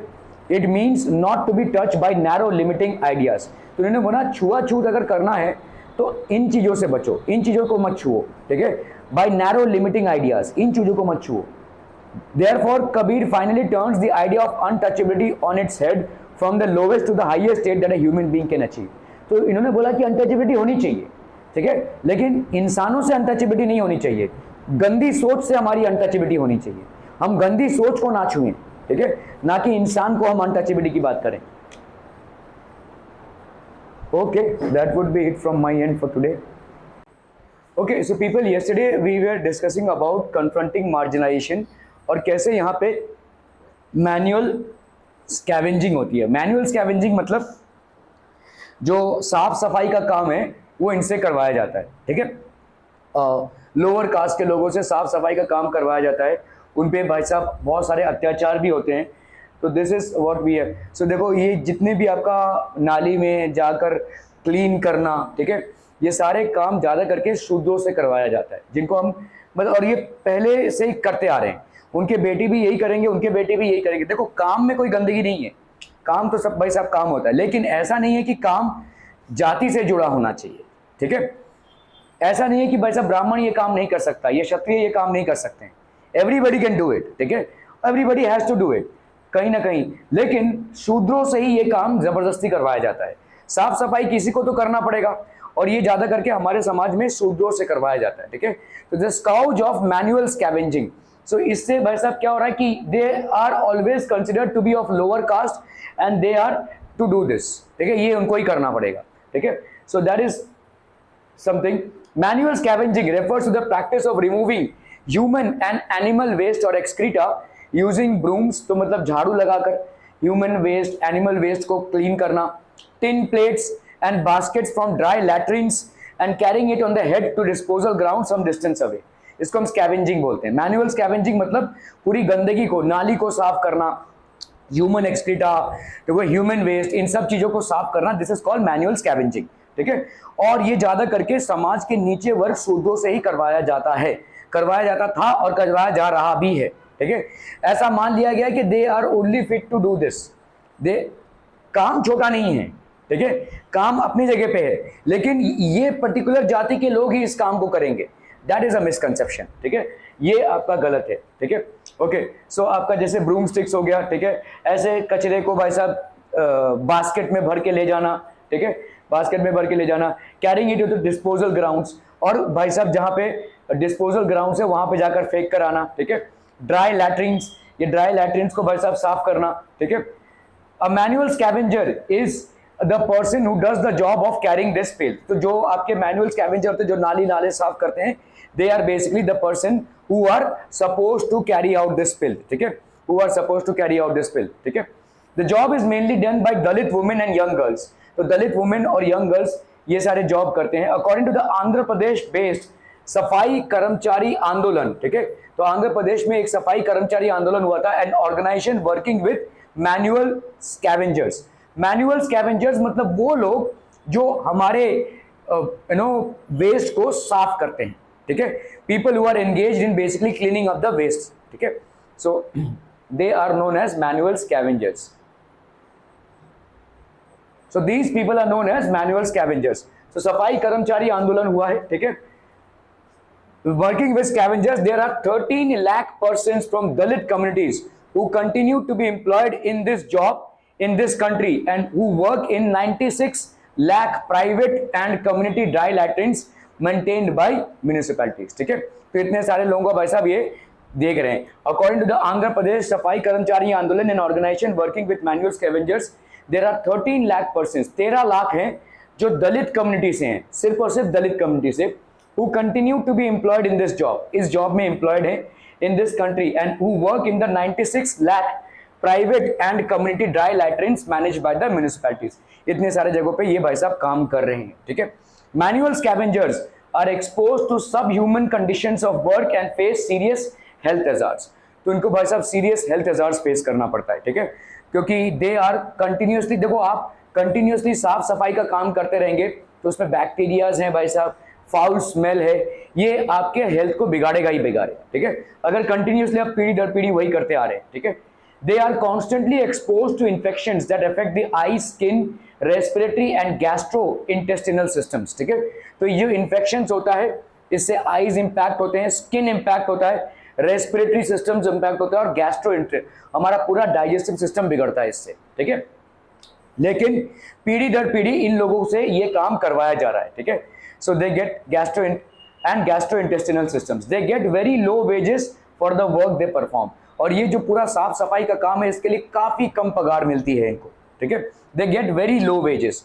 Those working in urban municipalities earn rupees 30 to 40 per day and those working privately are paid much less, ठीक है। 30 से 40 रुपए मिलते हैं हर दिन का जो लोग अर्बन म्यूनिसिपैलिटी मतलब शहरी इलाकों में म्यूनिसिपैलिटीज में जो लोग काम करते हैं, जो कुछ भी नहीं है, ठीक है, it's hardly any income. As you have read earlier in this book, the practice of untouchability has been abolished by the Indian constitution, मतलब इंडियन कॉन्स्टिट्यूशन ने प्रैक्टिस ऑफ अनटचेबिलिटी को अबॉलिश किया है। What do we mean by abolishment? It means that anybody who tries to practice this would be punishable by law, उसके ऊपर भाई साहब कार्रवाई हो सकती है, कानूनी कार्रवाई की जा सकती है। Anybody who tries to do this will be punishable by law. ठीक है. However, manual scavengers in different parts of the countries, the Bhangis in Gujarat, Pakis in Andhra Pradesh, and the Sikaliyas in Tamil Nadu continue to be considered untouchable. तो ये जो manual scavenging का काम करते हैं, जो साफ सफाई कचरा साफ करने का काम करते हैं, आज तक इन प्रांतों में इनको अभी तक अनटचेबल माना जा रहा है. जबकि अगर एक दिन ये काम नहीं करेंगे तो हम सब फंस जाएंगे. ठीक है, वैसा पॉटी जाना बंद हो जाएगा, साफ कैसे होगा. ठीक है, तो इनका काम इतना इंपॉर्टेंट है, लेकिन हम इन लोगों को इंपॉर्टेंस नहीं देते हैं. हम इन लोगों को आज तक अनटचेबल मानते हैं. We still consider them to be untouchables. ठीक है, दे ऑफन लिव इन, मेरे को याद है कुछ आज से 3-4 साल पहले सफाई कर्मचारियों का स्ट्राइक हुआ था. ठीक है, और कुछ एक हफ्ता उन लोग गाड़ी नहीं लेकर आए थे. मतलब ये जो गाड़ी आती है ना आपकी, पूरे कामोटे में गाड़ी घूमती है, जो ग्रीन होता है की गाड़ियां घूमती हैं, आप विश्वास नहीं करेंगे, रोड पे चलना मुश्किल हो गया था. सब रोड पे प्लास्टिक उड़ रहा है भाई साहब, कचरा पड़ा हुआ है, कचरा का जो डब्बा होता है वो ओवरफ्लो हो गया है. ठीक है, और 7 दिन अगर ये स्ट्राइक चलता तो आप घर से नहीं निकल पाते थे, इतनी दुर्गंध आती थी. हर रोड से आप गुजरेंगे ना तो एक दुर्गंध सी आएगी. ठीक है, क्योंकि इन लोग एक हफ्ता नहीं आए हैं. एक हफ्ते में ये हालत हो जाती है कि आपका रहना जीना मतलब मुश्किल हो जाएगा. ठीक है, और 7 दिन अगर ये नहीं आते थे, somehow the strike was called off, but their work is so important. इनका काम इतना इंपॉर्टेंट होता है भाई साहब. ठीक है, their work is super important. They often live in space settlements on the outskirts of the village and are denied access to the temple, public water facilities, etc. तो इनको भाई साहब टेम्पल में अलाउड नहीं है जाना, पब्लिक वाटर फैसिलिटीज जहाँ पे पानी, नल का पानी सब लोग भरते हैं, इनको अलाउड नहीं है. जबकि ये समाज का बहुत महत्वपूर्ण काम कर रहे हैं और ऐसा काम कर रहे हैं जो और कोई नहीं कर सकता. ठीक है, सो इसके बावजूद भी इनका कोई पोजीशन नहीं है. In 1993, the government passed the Employment of Manual Scavengers and Construction of Dry Latrines Prohibition Act. ठीक है, तो इन्होंने गवर्नमेंट ने एक प्रोहिबिशन एक्ट भाई साहब पास किया 1993 में. ठीक है, manual scavengers. Okay, this law prohibits the employment of manual scavengers as well as the construction of dry latrines. तो dry latrines नहीं बना सकते. dry latrines होता क्या है, यहाँ पे पानी का इस्तेमाल, मतलब ये latrines में से पाइप कनेक्टेड नहीं रहता है. समझ में आ रहा है, ये latrines में से लोग पॉटी करते हैं और वहीं पे रह जाता है, उसको साफ करना पड़ता है मैनुअली. ठीक है, ये latrines में आप पानी का सिस्टम नहीं है, मतलब ये मेन चेम्बर से कनेक्टेड नहीं रहते हैं, कोई चेम्बर कनेक्शन नहीं है. ठीक है, तो इसमें क्या होगा भाई साहब, किसी इंसान को रोज साफ करना ही पड़ेगा, और ज्यादा करके वो इंसान कौन होगा, शूद्र कम्युनिटी से. ठीक है, तो गवर्नमेंट ने बोला कि भाई साहब ड्राई लैट्रिन्स आप बना ही नहीं सकते, चाहे आप गांव खाड़े में रह रहे हैं, गांव खेड़े में रह रहे हो या शहर में रह रहे हो, you can not make dry latrines. ठीक है, so this law prohibits the employment of manual scavengers as well as the construction of dry latrines. तो मैनुअल स्कैवेंजर्स का एम्प्लॉयमेंट मतलब इनको, इनसे ये सब काम करवाना, ये गवर्नमेंट ने बैन कर दिया है. ठीक है, okay. In 2003, the Safai Karmchari Andolan and 13 other organizations and individuals, including 7 scavengers, filed a PIL. PIL मतलब जो हम litigation फाइल करते हैं. ठीक है, litigation in the Supreme Court. हम जब कोई केस फाइल करते हैं तो उसको हम बोलते हैं PIL. ठीक है, तो एक litigation फाइल किया इन्होंने. The petitioners complained that manual scavenging still existed and it continued in government undertakings like the railways. अभी रेलवेज में देखो हम ये कचरा फैलाते हैं. ठीक है, ये कचरा कैसे साफ होगा भाई साहब, जब तक कोई ह्यूमन वहां पे अंदर जाकर उसको साफ ना करे, ये साफ नहीं होने वाला. और इसीलिए रेलवेज को इसको एम्प्लॉय करना पड़ता है. ठीक है, इसको आप पानी से भी कहां साफ कर पाएंगे. ठीक है, सो मैनुअल स्कैवेंजिंग यहाँ पे एग्जिस्ट कर रहा है. ठीक है, तो despite the fact that supreme court has banned manual scavenging, मतलब कोई भी ह्यूमन एक्सक्रीटा साफ नहीं करेगा, कोई ह्यूमन एक्सक्रीटा को साफ करने में हम उसको नहीं लगाएंगे. ठीक है, हाँ कहीं पे अगर कोई जाम हो गया है या कोई भाई साहब कचरा जा नहीं रहा है, that is a different thing. उसको खोलकर, उस पाइप को खोलकर उसको साफ करना है, दूसरी बात है. लेकिन ह्यूमन वेस्ट को इस तरह से हम साफ नहीं करेंगे, कोई ह्यूमन साफ नहीं करेगा, ऐसा सुप्रीम कोर्ट ने बोला. लेकिन अभी भी ये एग्जिस्ट कर रहा है, और कर रहा है क्योंकि हम उल्ट सुल्ट कचरा फैलाते हैं. ठीक है, हमको कोई इंडिकेशन नहीं है कि हम क्या कर रहे हैं. कोई इंसान हमारी तरह ही उसको साफ करेगा, वो चाहे किसी भी प्रजाति का हो, और ज्यादा करके वो लोअर कास्ट का ही रहेगा, और उस पर यह अत्याचार सालों तक होता आया है और अभी भी होता रहेगा. ठीक है, आप जो अनजाने में कचरा फैला रहे हैं, आपको मालूम भी नहीं है आप किसी का मानवाधिकार का उल्लंघन कर रहे हैं. एनवायरमेंट को तो आप पल्यूट कर ही रहे हैं, लेकिन किसी के ह्यूमन राइट्स का वायलेशन कर रहे हैं। कोई एक आएगा जिसको साफ करना पड़ेगा, वो चाहे उसको पैसे मिले चाहे ना मिले, लेकिन वो जो आपका कचरा साफ कर रहा है वो भी आपकी तरह एक इंसान है। इसका मतलब आप कचरा फैलाने के योग्य हैं और वो भाई साहब कचरा फैलाने के कचरा साफ करने के योग्य है। ये डिस्टिंक्शन आपने कर दिया ना भाई साहब। जो कचरा आपने बिना सोचे समझे फैलाया, ठीक है, उसका यही परिणाम होगा। ठीक है, the petitioners complain that manual scavenging still exist. अभी रेलवेज वाले भी क्या करें, उनको भाई साहब चलानी है गाड़ी। अगर ये सारा जो प्लास्टिक जो फैला हुआ है, अगर ये सारा भाई साहब कचरा जमा हो गया तो व्हाट विल हैपन? जब बारिश होगी तो पूरा भाई साहब चौकअप हो जाएगा। चौकअप हो जाएगा मतलब ये सारे प्लेटफॉर्म्स भाई साहब भर जाएंगे पानी से, तो इनको साफ करना जरूरी है। ठीक है, आपको देखोगे ट्रेनों में लिखा रहता है कि जब ट्रेन स्टेशन पे खड़ी हो तो शौचालय का प्रयोग ना करें, और ज्यादा करके लोग शौचालय का प्रयोग ट्रेन के स्टेशन पे ही करेंगे। ठीक है, शौचालय मतलब बाथरूम, आप बाथरूम का प्रयोग ना करें, क्योंकि बाथरूम का भाई साहब पूरा यहाँ पे फैलेगा ना, स्टेशन में ही फैलेगा। ठीक है, शौचालय का प्रयोग ना करें, ये बार बार लिखा रहता है, लोग वहां पे शौचालय का प्रयोग करेंगे। ठीक है, so that is what is there. The petitioners sought enforcement of their fundamental rights. ठीक है, तो इनका फंडामेंटल राइट है। The court observe that the number of manual scavengers in India has increased since the 1993 law. Court ने भाई साहब ये मतलब पीआईएल के साथ डेटा मांगा और इन्होंने देखा कि जब से 1993 का लॉ आया है तब से मैनुअल स्कैवेंजिंग बजाय घटने के और बढ़ गई है। ठीक है, the number of people who are employed in manual scavenging has increased all the more. ठीक है, इट हैज इंक्रीज्ड 1993 में।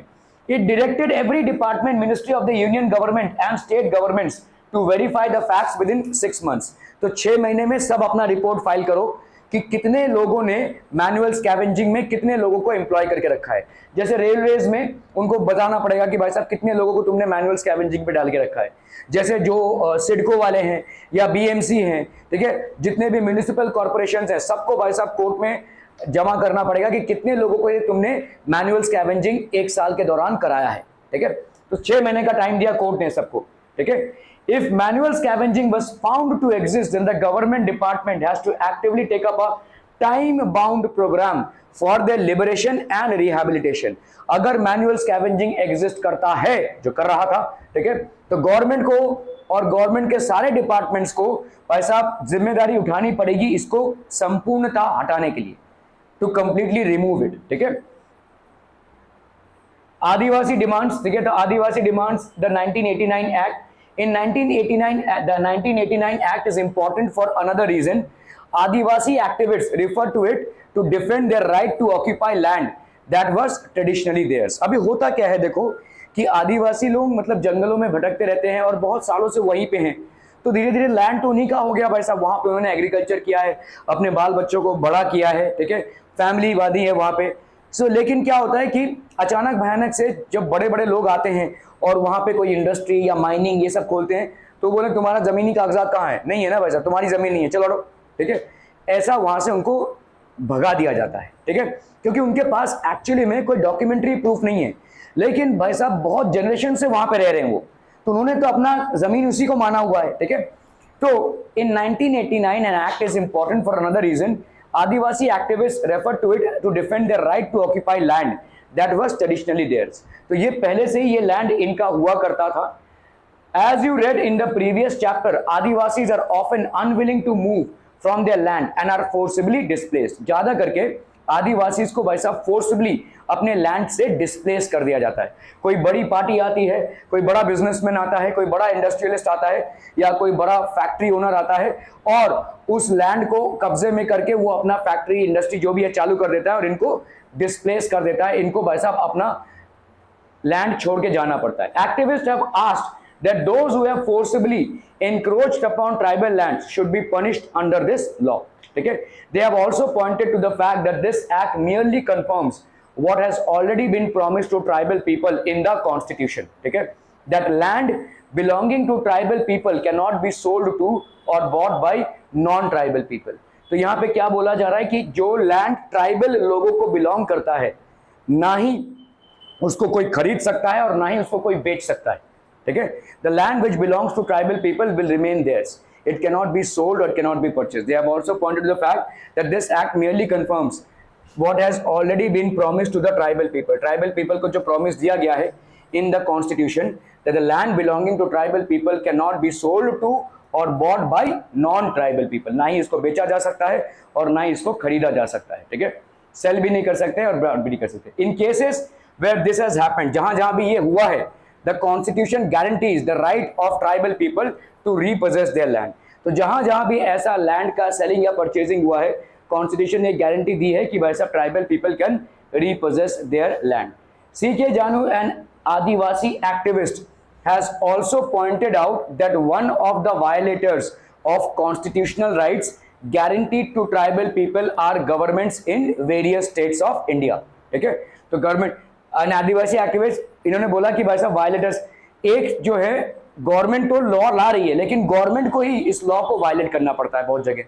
जैसे समझो कि कोई आदिवासी लैंड है, यहाँ पे आदिवासी लोग रहते हैं अपने अपने, ठीक है, बहुत सालों से रह रहे हैं. अभी गवर्नमेंट को उधर से रोड बनाना है, गवर्नमेंट को उधर से भाई साहब रेलवेज बनाना है, तो गवर्नमेंट क्या करेगी, भगाओ यहाँ से, ठीक है, ऐसा करेगी. इंडस्ट्रियलिस्ट जो होते हैं या फैक्ट्री ओनर्स जब फैक्ट्रीज या इंडस्ट्रीज सेटअप करते हैं वो अपने फायदे के लिए करते हैं. गवर्नमेंट ये काम वेलफेयर ऑफ पीपल के लिए कर रहे हैं, है ना, लोगों के भले के लिए कर रहे हैं, लेकिन लोगों की भलाई के चलते भाई साहब इनको डिसलोकेट कर दिया जाता है. तो यहाँ पे ये बोला जा रहा है कि गवर्नमेंट भी वायलेट करती है. That one of the violators of constitutional rights guarantee to tribal people are governments in the various states of India. ठीक है, for it is they who allow non-tribal encroachers in the form of timber merchants, paper mills, etc. कभी कभी government इनको allow करती है, जो timber merchants होंगे, जो मतलब पेड़ काटने वाले या बिजनेसमैन होंगे, to get this land for their own purposes, क्योंकि इनसे इनको टैक्स मिलेगा भाई साहब. ठीक है, टिम्बर मर्चेंट्स हो गए भाई साहब, पेपर मिल्स, जहाँ पे भाई साहब to exploit tribal land and to forcibly evict tribal people, और फोर्स से भाई साहब इनको भगाना from the traditional forest in the process of declaring forest as a reserved और सैंक्चुरीज और एज सैंक्चुरीज. ठीक है, तो गवर्नमेंट क्या करती है भाई साहब, फॉरेस्ट को हमको सैंक्चुरी डिक्लेयर करना है या इसको रिजर्व फॉरेस्ट डिक्लेयर करना है. So in order to declare it as a reserve forest और sanctuary I will have to evacuate people, और इसके लिए हम फोर्स लगाकर इनको भाई साहब भगा देंगे. लेकिन पर्पस क्या है, वहां पे टिम्बर मिल खोलना है या पेपर मिल खोलना है. ठीक है, जिसके चलते आदिवासी क्या हो जाते हैं, डिसलॉज या डिसलोकेट हो जाते हैं. ठीक है, तो गवर्नमेंट बोलेगी भाई साहब हम यहाँ पे पार्क बनाने वाले हैं, सैंक्चुरी बनाने वाले हैं, ठीक है, इसलिए हम रिलोकेट कर रहे हैं, और सैंक्चुरीज, ठीक है, और सैंक्चुरीज. ठीक है, she has also noted that in case where tribals have already been evicted and cannot go back to their lands, they must be compensated. तो अगर ऐसा कुछ आ भी गया कि कहीं पे गवर्नमेंट भाई साहब ट्राइबल्स को हटा रही है किसी भी पर्पस के लिए, तो ट्राइबल्स को रिलोकेट करने के लिए कम से कम उनको प्रॉपर तरीके का मुआवजा तो मिलना चाहिए, कॉम्पनसेशन तो मिलना चाहिए. उनको घर से तुम निकाल रहे हो, उनको पुश्तैनी जमीन से तुम निकाल रहे हो, उनको ऐसी जगह से निकाल रहे हो जहां पे वो बहुत सालों तक थे, तो अभी अचानक भयानक में अगर तुम उसको डिसलोकेट कर रहे हो तो उसके लिए क्या और क्रिएट कर रहे हो, you are not creating anything for him. ठीक है, तो इसीलिए ट्राइबल्स को रिलोकेट करने के लिए गवर्नमेंट को प्रॉपर तरीके का मुआवजा देना चाहिए. ठीक है, शी पॉइंटेड इट आउट. ठीक है, okay, that is the government must draw plans and policies for them to live and work elsewhere. After all, governments spend large sums of money on building industrial or other projects on lands taken from tribals. ठीक है, ये जो tribal से government भाई साहब land लेती है, इसमें भाई साहब इंडस्ट्रियल प्रोजेक्ट्स आते हैं, ब्रिजेस आते हैं, रेलवेज आते हैं, तमाम चीजें आते हैं. ठीक है, जिसमें कभी कभी लोगों का भी वेलफेयर होता है, गवर्नमेंट का भी. ठीक है, large sums of money on building industrial. So why should they be reluctant to spend even very modest amounts on rehabilitating this place? तो क्या गवर्नमेंट अगर इस लैंड को किसी फैक्ट्री ओनर को या इंडस्ट्री ओनर को एलोकेट करती है तो उनसे मोटा पैसा गवर्नमेंट को आने वाला है, तो उस मोटे पैसे का थोड़ा बहुत हिस्सा इन ट्राइबल लोगों को दिया जा सकता है as a compensation. Maybe the land is required for mining, maybe the land is required for building railways or building roadways, maybe the land is required for building paper mills or timbers. ठीक है, but how are we compensating the people whom we are trying to forcibly dislodge from that land? ठीक है, they have to be compensated, और government अक्सर इस चीज का ध्यान नहीं देती है. ठीक है, the central government passed the Scheduled Tribes and Other Traditional Forest Dwellers Recognition of Forest Act that was passed in 2006.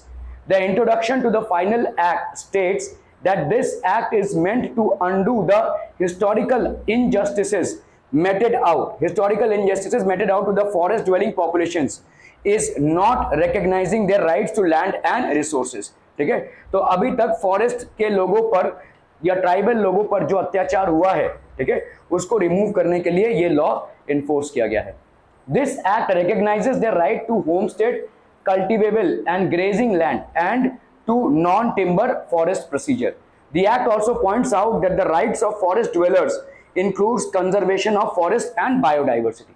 तो भाई साहब जितने भी फॉरेस्ट ड्वेलर्स होंगे उनके लिए ये राइट है to get to forest and biodiversity. ठीक है, that will be their rights. तो कंक्लूजन भाई साहब हमारा क्या हो गया? As we can see the existence of a right or a law or even a policy on paper does not mean that it exists in reality. तो हमारे constitution में सबको समान अधिकार मिला हुआ है, हमारे कॉन्स्टिट्यूशन में अनटचेबिलिटी को बैन किया गया है, हमारे कॉन्स्टिट्यूशन में ये जो मैनुअल भाई साहब स्कैवेंजिंग है इसको भी बैन किया गया है, लेकिन फिर भी ये चल रहा है। कॉन्स्टिट्यूशन में कुछ चीज का होना और प्रैक्टिकल लाइफ में उस चीज का ना होना या होना, इसमें फर्क है। समझ में आ रहा है? ठीक है, कॉन्स्टिट्यूशन में किसी चीज का होना और प्रैक्टिकल लाइफ में क्या वो एग्जिस्ट कर रहा है या नहीं एग्जिस्ट कर रहा है, ये हो सकता है डिफरेंस हो। ठीक है, so something which exist on paper does not necessarily mean that it exists in reality as well. If anything exists on paper, it does not necessarily mean that it exists in reality as well. ठीक है, people have had to constantly work on or make efforts to translate these into principles that guide the actions of their fellow citizens or even their leaders. ठीक है, तो ये भाई साहब people who have constantly work on और make efforts to translate these principles, तो लोगों को लगातार काम करना पड़ता है। ठीक है, इनको भाई साहब इन लॉज को प्रॉपरली एक्शन में लाने के लिए। ठीक है, the desire for equality, dignity and respect is not new. सबको चाहिए भाई साहब, एवरीबडी विल डिमांड इक्वालिटी, सबको भाई साहब इक्वालिटी हो, सबका समान तरीके से भाई साहब ट्रीटमेंट हो। डिग्निटी मतलब respect, and respect is not new, कोई नया नहीं है ये। ठीक है, जब से मानवता का since mankind has evolved, this has always been the right demand. It has existed in different forms throughout our history, as you have seen in this chapter. Okay, similarly, even in democratic society, similar processes of struggle, writing, negotiation and organizing need to continue. ठीक है, तो ये भाई साहब आपका struggle ये चलता ही रहेगा। ठीक है, हमेशा हम डेमोक्रेसी के एकदम सही लेवल पे आ जाएंगे ऐसा जरूरी नहीं है, लेकिन ये स्ट्रगल चलता ही रहेगा, क्योंकि कॉन्स्टिट्यूशन में जो लिखा है और एक्चुअली प्रैक्टिकल लाइफ में जो इंप्लीमेंट हो रहा है उसमें बहुत सारे मतभेद हैं, उसमें बहुत सारा डिस्पैरिटी है, उसमें अभी भी बहुत सारे डिफरेंसेस हैं। ठीक है, so the struggle is going to definitely continue. So this paper concludes the chapter of confronting marginalization. ठीक है, ये चैप्टर आपका भाई साहब कंप्लीट होता है। इस चैप्टर पे मैं नोट्स भेजूंगा, प्लीज नोट्स बनाइए, आज या कल में आपका टेस्ट होगा। ठीक है, इसके पहले कौन सा चैप्टर हमने किया था भाई साहब?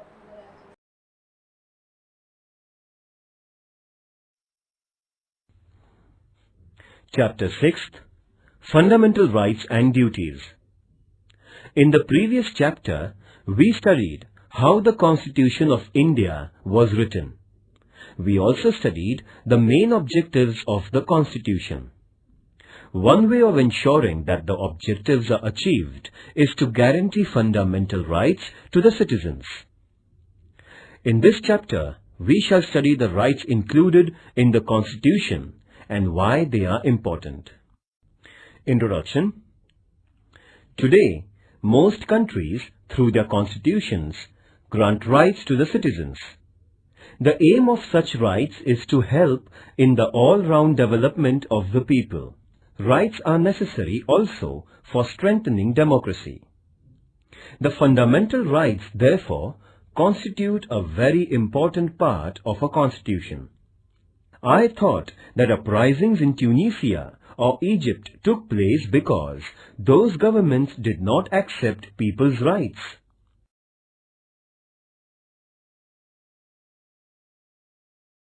A. What is a right? When we say that a person has a right, we mean that the person can engage in a certain act and that others accept that behavior. Having a right also means that the person can expect specific behavior from other persons and from the government. Thus, rights can come into being only when other members of society and the government accept certain obligations. You must have seen that there is a silence zone near hospitals. This is a regulation local authorities declare that you cannot blow horns while passing through the silence zone. This regulation comes in the backdrop of a socially accepted idea that patients in the hospital need silence and that they are entitled to rest and recuperation in peace. Thus, the patient's claim to rest is accepted by society, and then a regulation is made to enforce that claim. Society accepts various such claims mainly when they are seen as reasonable. In other words, rights require in the first place an agreement among members of the society over what are reasonable claims of its members. Then, it also requires legal provisions for ensuring the rights. Such legal provisions include limits on the powers of the government.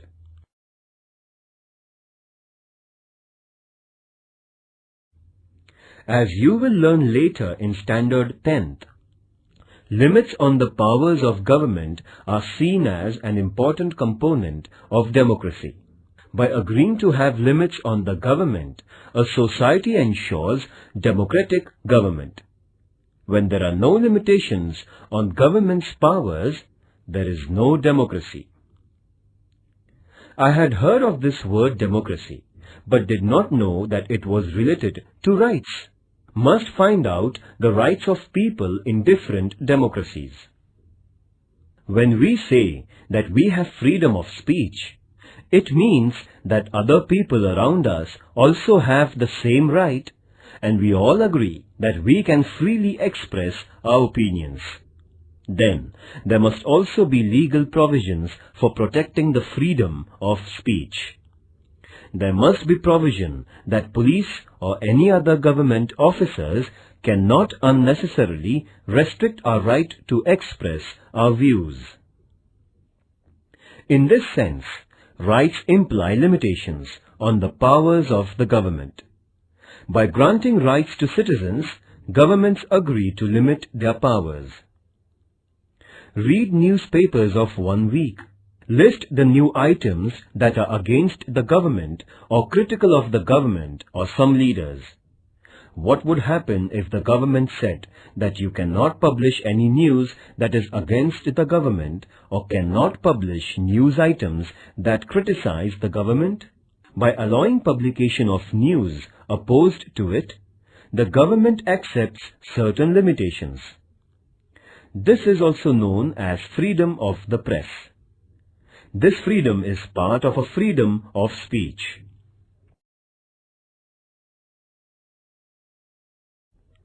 But granting these rights was not an easy or straightforward process. In many countries, people engaged in struggles with their rulers for long periods before they could get their rights. When the Constitution of the United States was written in 1787, the idea of rights also existed. But that Constitution originally did not mention any rights because makers of that Constitution felt that rights are already there and do not need mention in the Constitution. But on the demands of citizens, a Bill of Rights was subsequently included in the US Constitution, that is, in 1791. Since that time, it has become customary to include rights in the Constitution of a country. The Constitution of India includes a detailed list of rights. These are called fundamental rights.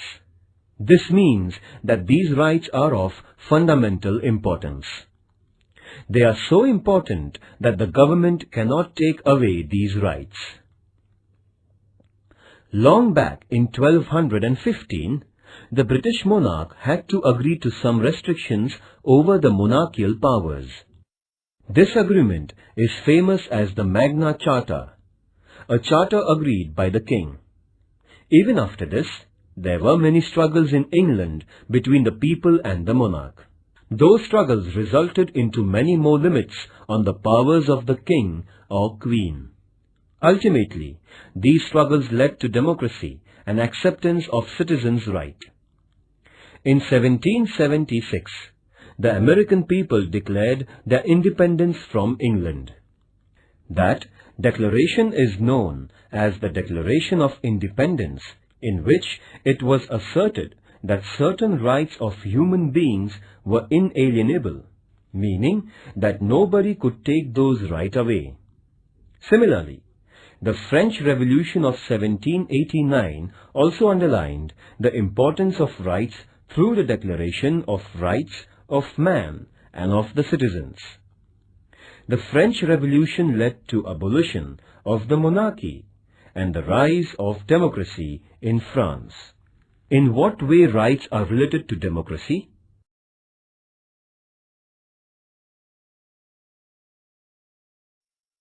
Educational and cultural rights. India is full of diversity. People in a country speak different languages, follow different religions, adopt different cultural practices, and celebrate different festivals. This is possible only when we do not force people to give up their own cultural practices and adopt the culture of the majority. In every part of the country, some cultural or linguistic groups will be in a minority. Do they have to follow the culture of the majority? Freedom means that minorities should be free to adopt and practice their own culture. The Constitution has guaranteed such cultural diversity by protecting educational and cultural rights of minorities. A group belonging to language-based minority or religious minority will have the right to protect its culture and to form educational institutions.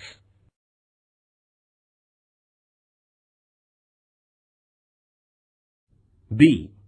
Are fundamental rights mentioned in Indian Constitution. Even before India became independent, our leaders were aware that a future India must respect rights of citizens and that there must be a guarantee of those rights.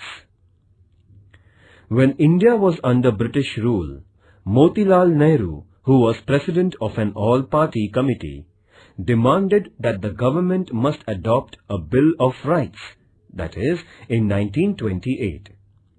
Before Motilal Nehru, Lokmanya Tilak had declared that Swaraj was my birthright. And before Lokmanya Tilak, Mahatma Phule had recognized the importance of education and equality as rights of human beings. These ideas form the origin of our rights today in free India. There is a separate part of the Constitution of India where fundamental rights are mentioned. These fundamental rights include liberty, equality, right against exploitation, right to freedom of religion, cultural and educational rights, and right to constitutional remedy.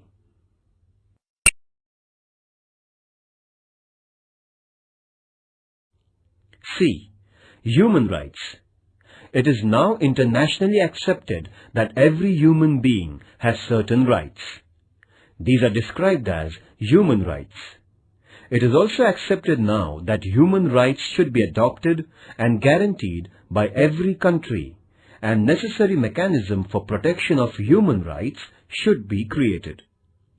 In the year 1948, the United Nations adopted the Universal Declaration of Human Rights, 10th December 1948. This day is celebrated every year as Human Rights Day.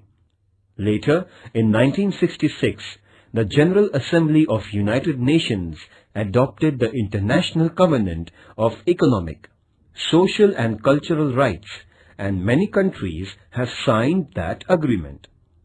According to the international norm, India has created the National Human Rights Commission in 1993. The Universal Declaration of Human Rights lists many important rights. These include individual freedoms such as freedom of speech, movement, etc., right to equality, cultural rights, and freedom of religion. Besides this, Declaration also includes wide-ranging rights such as right to work, right to rest and leisure, right to education, etc. The purpose is to ensure a balanced development of every individual and ensuring equal worth of all persons. Dignity and justice for all of us, this is the motto of the Universal Declaration of Human Rights. Activity. Using Internet, find out countries that have adopted the Declaration of Human Rights. For information about the number of countries that have signed the International Covenant, access the UN website.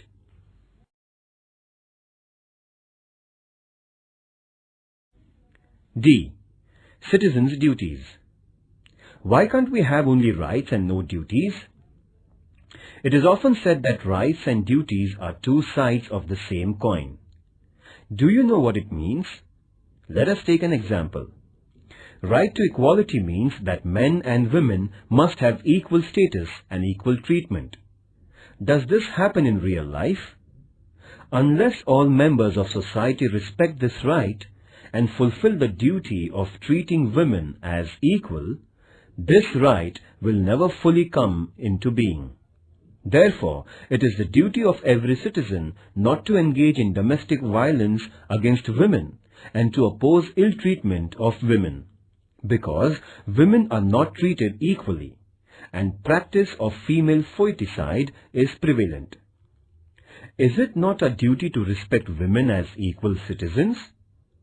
You will now understand why duties are important for the fulfillment of rights.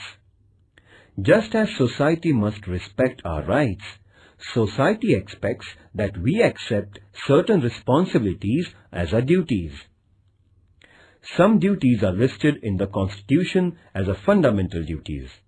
These include to respect the Constitution, to respect national flag and national anthem, to protect the country, to adopt a feeling of brotherhood towards all citizens of India, to protect the environment, to adopt a scientific approach, etc. Is there punishment if these duties are not performed? Ecological balance. Human beings are dependent on environment for air, water, trees and minerals. If we use these natural resources indiscriminately, that leads to environmental degradation.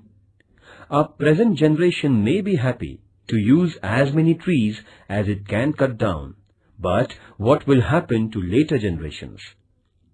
Already, over-exploitation of natural resources is leading to crises such as drop in rainfall, rise in temperature, and many other environmental hazards.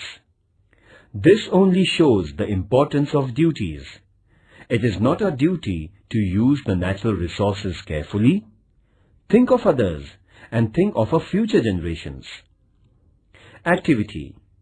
Obtain a copy of the Constitution of India and make a list of fundamental duties. Discuss in your class why these duties are important. I can now see the link between rights and duties. Unless we are bound by the duty to protect our environment, how can later generations enjoy the benefits of forests and fresh air and other natural resources?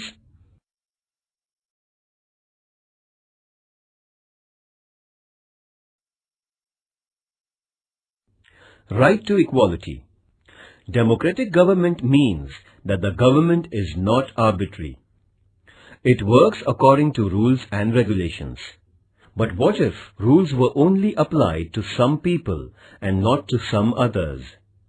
It would still be an arbitrary government. Therefore, there must be the same rules for everyone. This is the principle of equality before laws. Our Constitution guarantees that all persons will be treated equally by the government. Equality means that persons will not be treated differently just because of the gender, religion or caste, etc. Right to equality also means that everyone will get equal opportunities. Remember that there are many inequalities in our society, and to remove those inequalities is the objectives of our constitution. Therefore, it is the responsibility of the government not only to treat all persons equally, but to implement policies that will bring equality in our social relations. You may have heard about reservation of seats in school and college admissions for women or persons of weaker sections. This is an example of government's efforts to bring equality. Right to equality does not mean only equal legal treatment. It also means that groups which are backward and traditionally discriminated against must get the opportunity to develop themselves and become equal in the true sense. Thus, right to equality puts a responsibility on the government to remove injustice and inequality.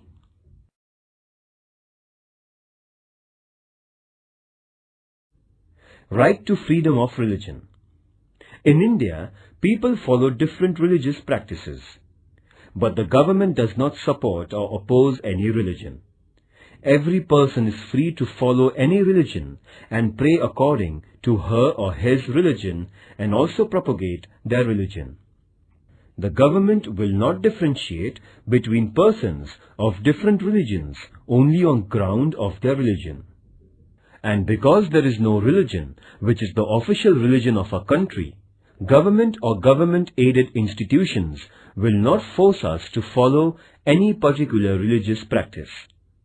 Government also does not itself preach any religion or give religious education in schools aided by it.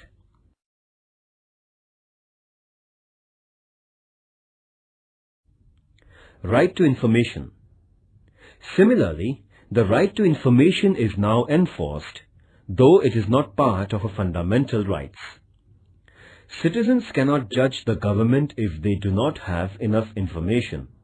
Therefore, of late, it has been accepted all over the world that democracy means citizens' right to get the information from their government. This is known as the right to information. After the efforts of the senior social activist Anna Hazare and his followers, right to information was passed by the government of India.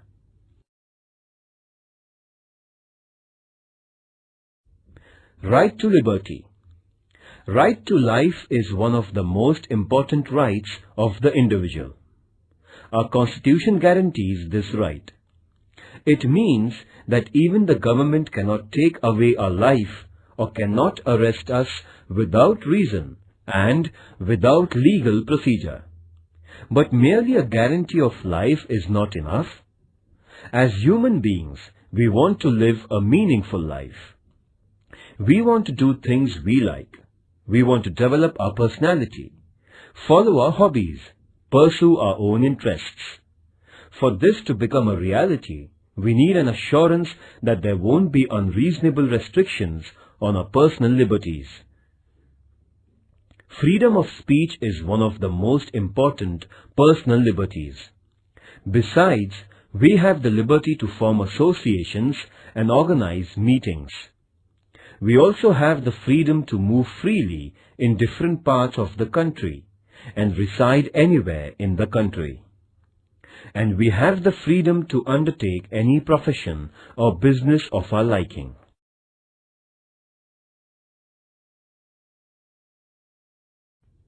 Right to constitutional protection.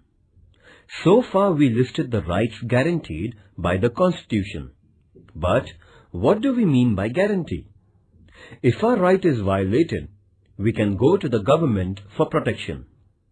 But what will happen if some officer or the government itself violated or did not respect our rights?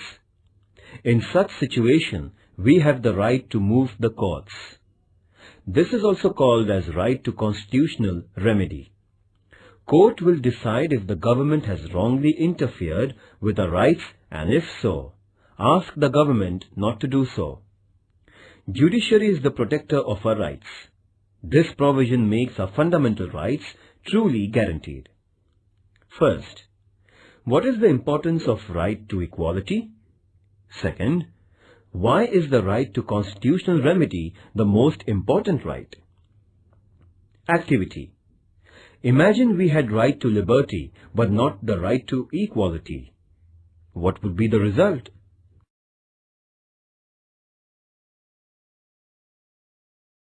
Right against exploitation.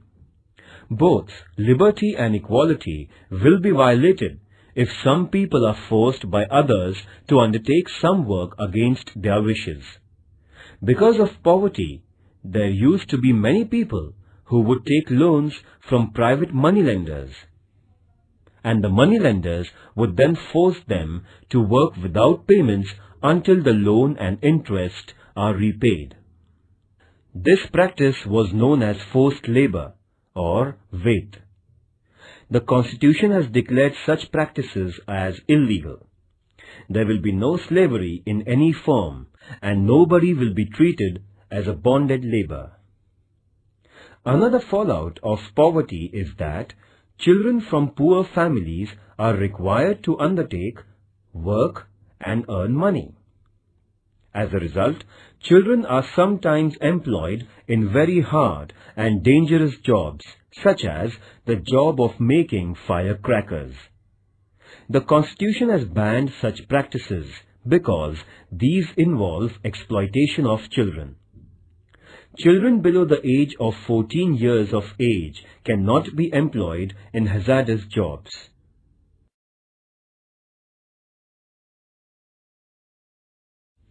Positive and negative rights.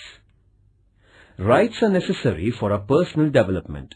They are necessary also for the well-being of the society. Rights ensure that weaker and backward sections of society get opportunities to improve their condition. The right to equality is very important in this respect. Thus, some rights are limitations or restrictions on the powers of the government, while some rights mandate that the government adopts policies for the well-being of weaker and needy sections. In this sense, rights are responsibility of the government and the society to make sure that various services and facilities reach all sections. So, our rights are twofold. Some rights are restrictions on government, what the government cannot and should not be doing. Let us call them negative rights, because they tell us what the government should not do. On the other hand, some rights tell what the government should do. These are positive rights. Right to education, for instance, is a positive right. On the other hand, freedom of speech is a negative right, meaning that it states that government cannot put unreasonable restrictions on a freedom of speech.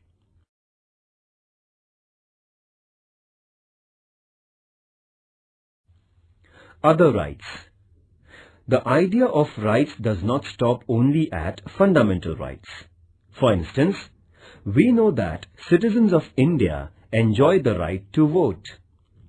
This right is not listed in fundamental rights, but it is part of our constitutional rights. Even after the Constitution was written, the scope of our rights has been expanded. For example, we now have the right to education.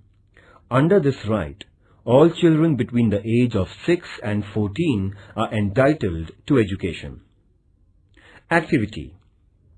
Collect the information about right to education. Discuss in your class the importance of right to education.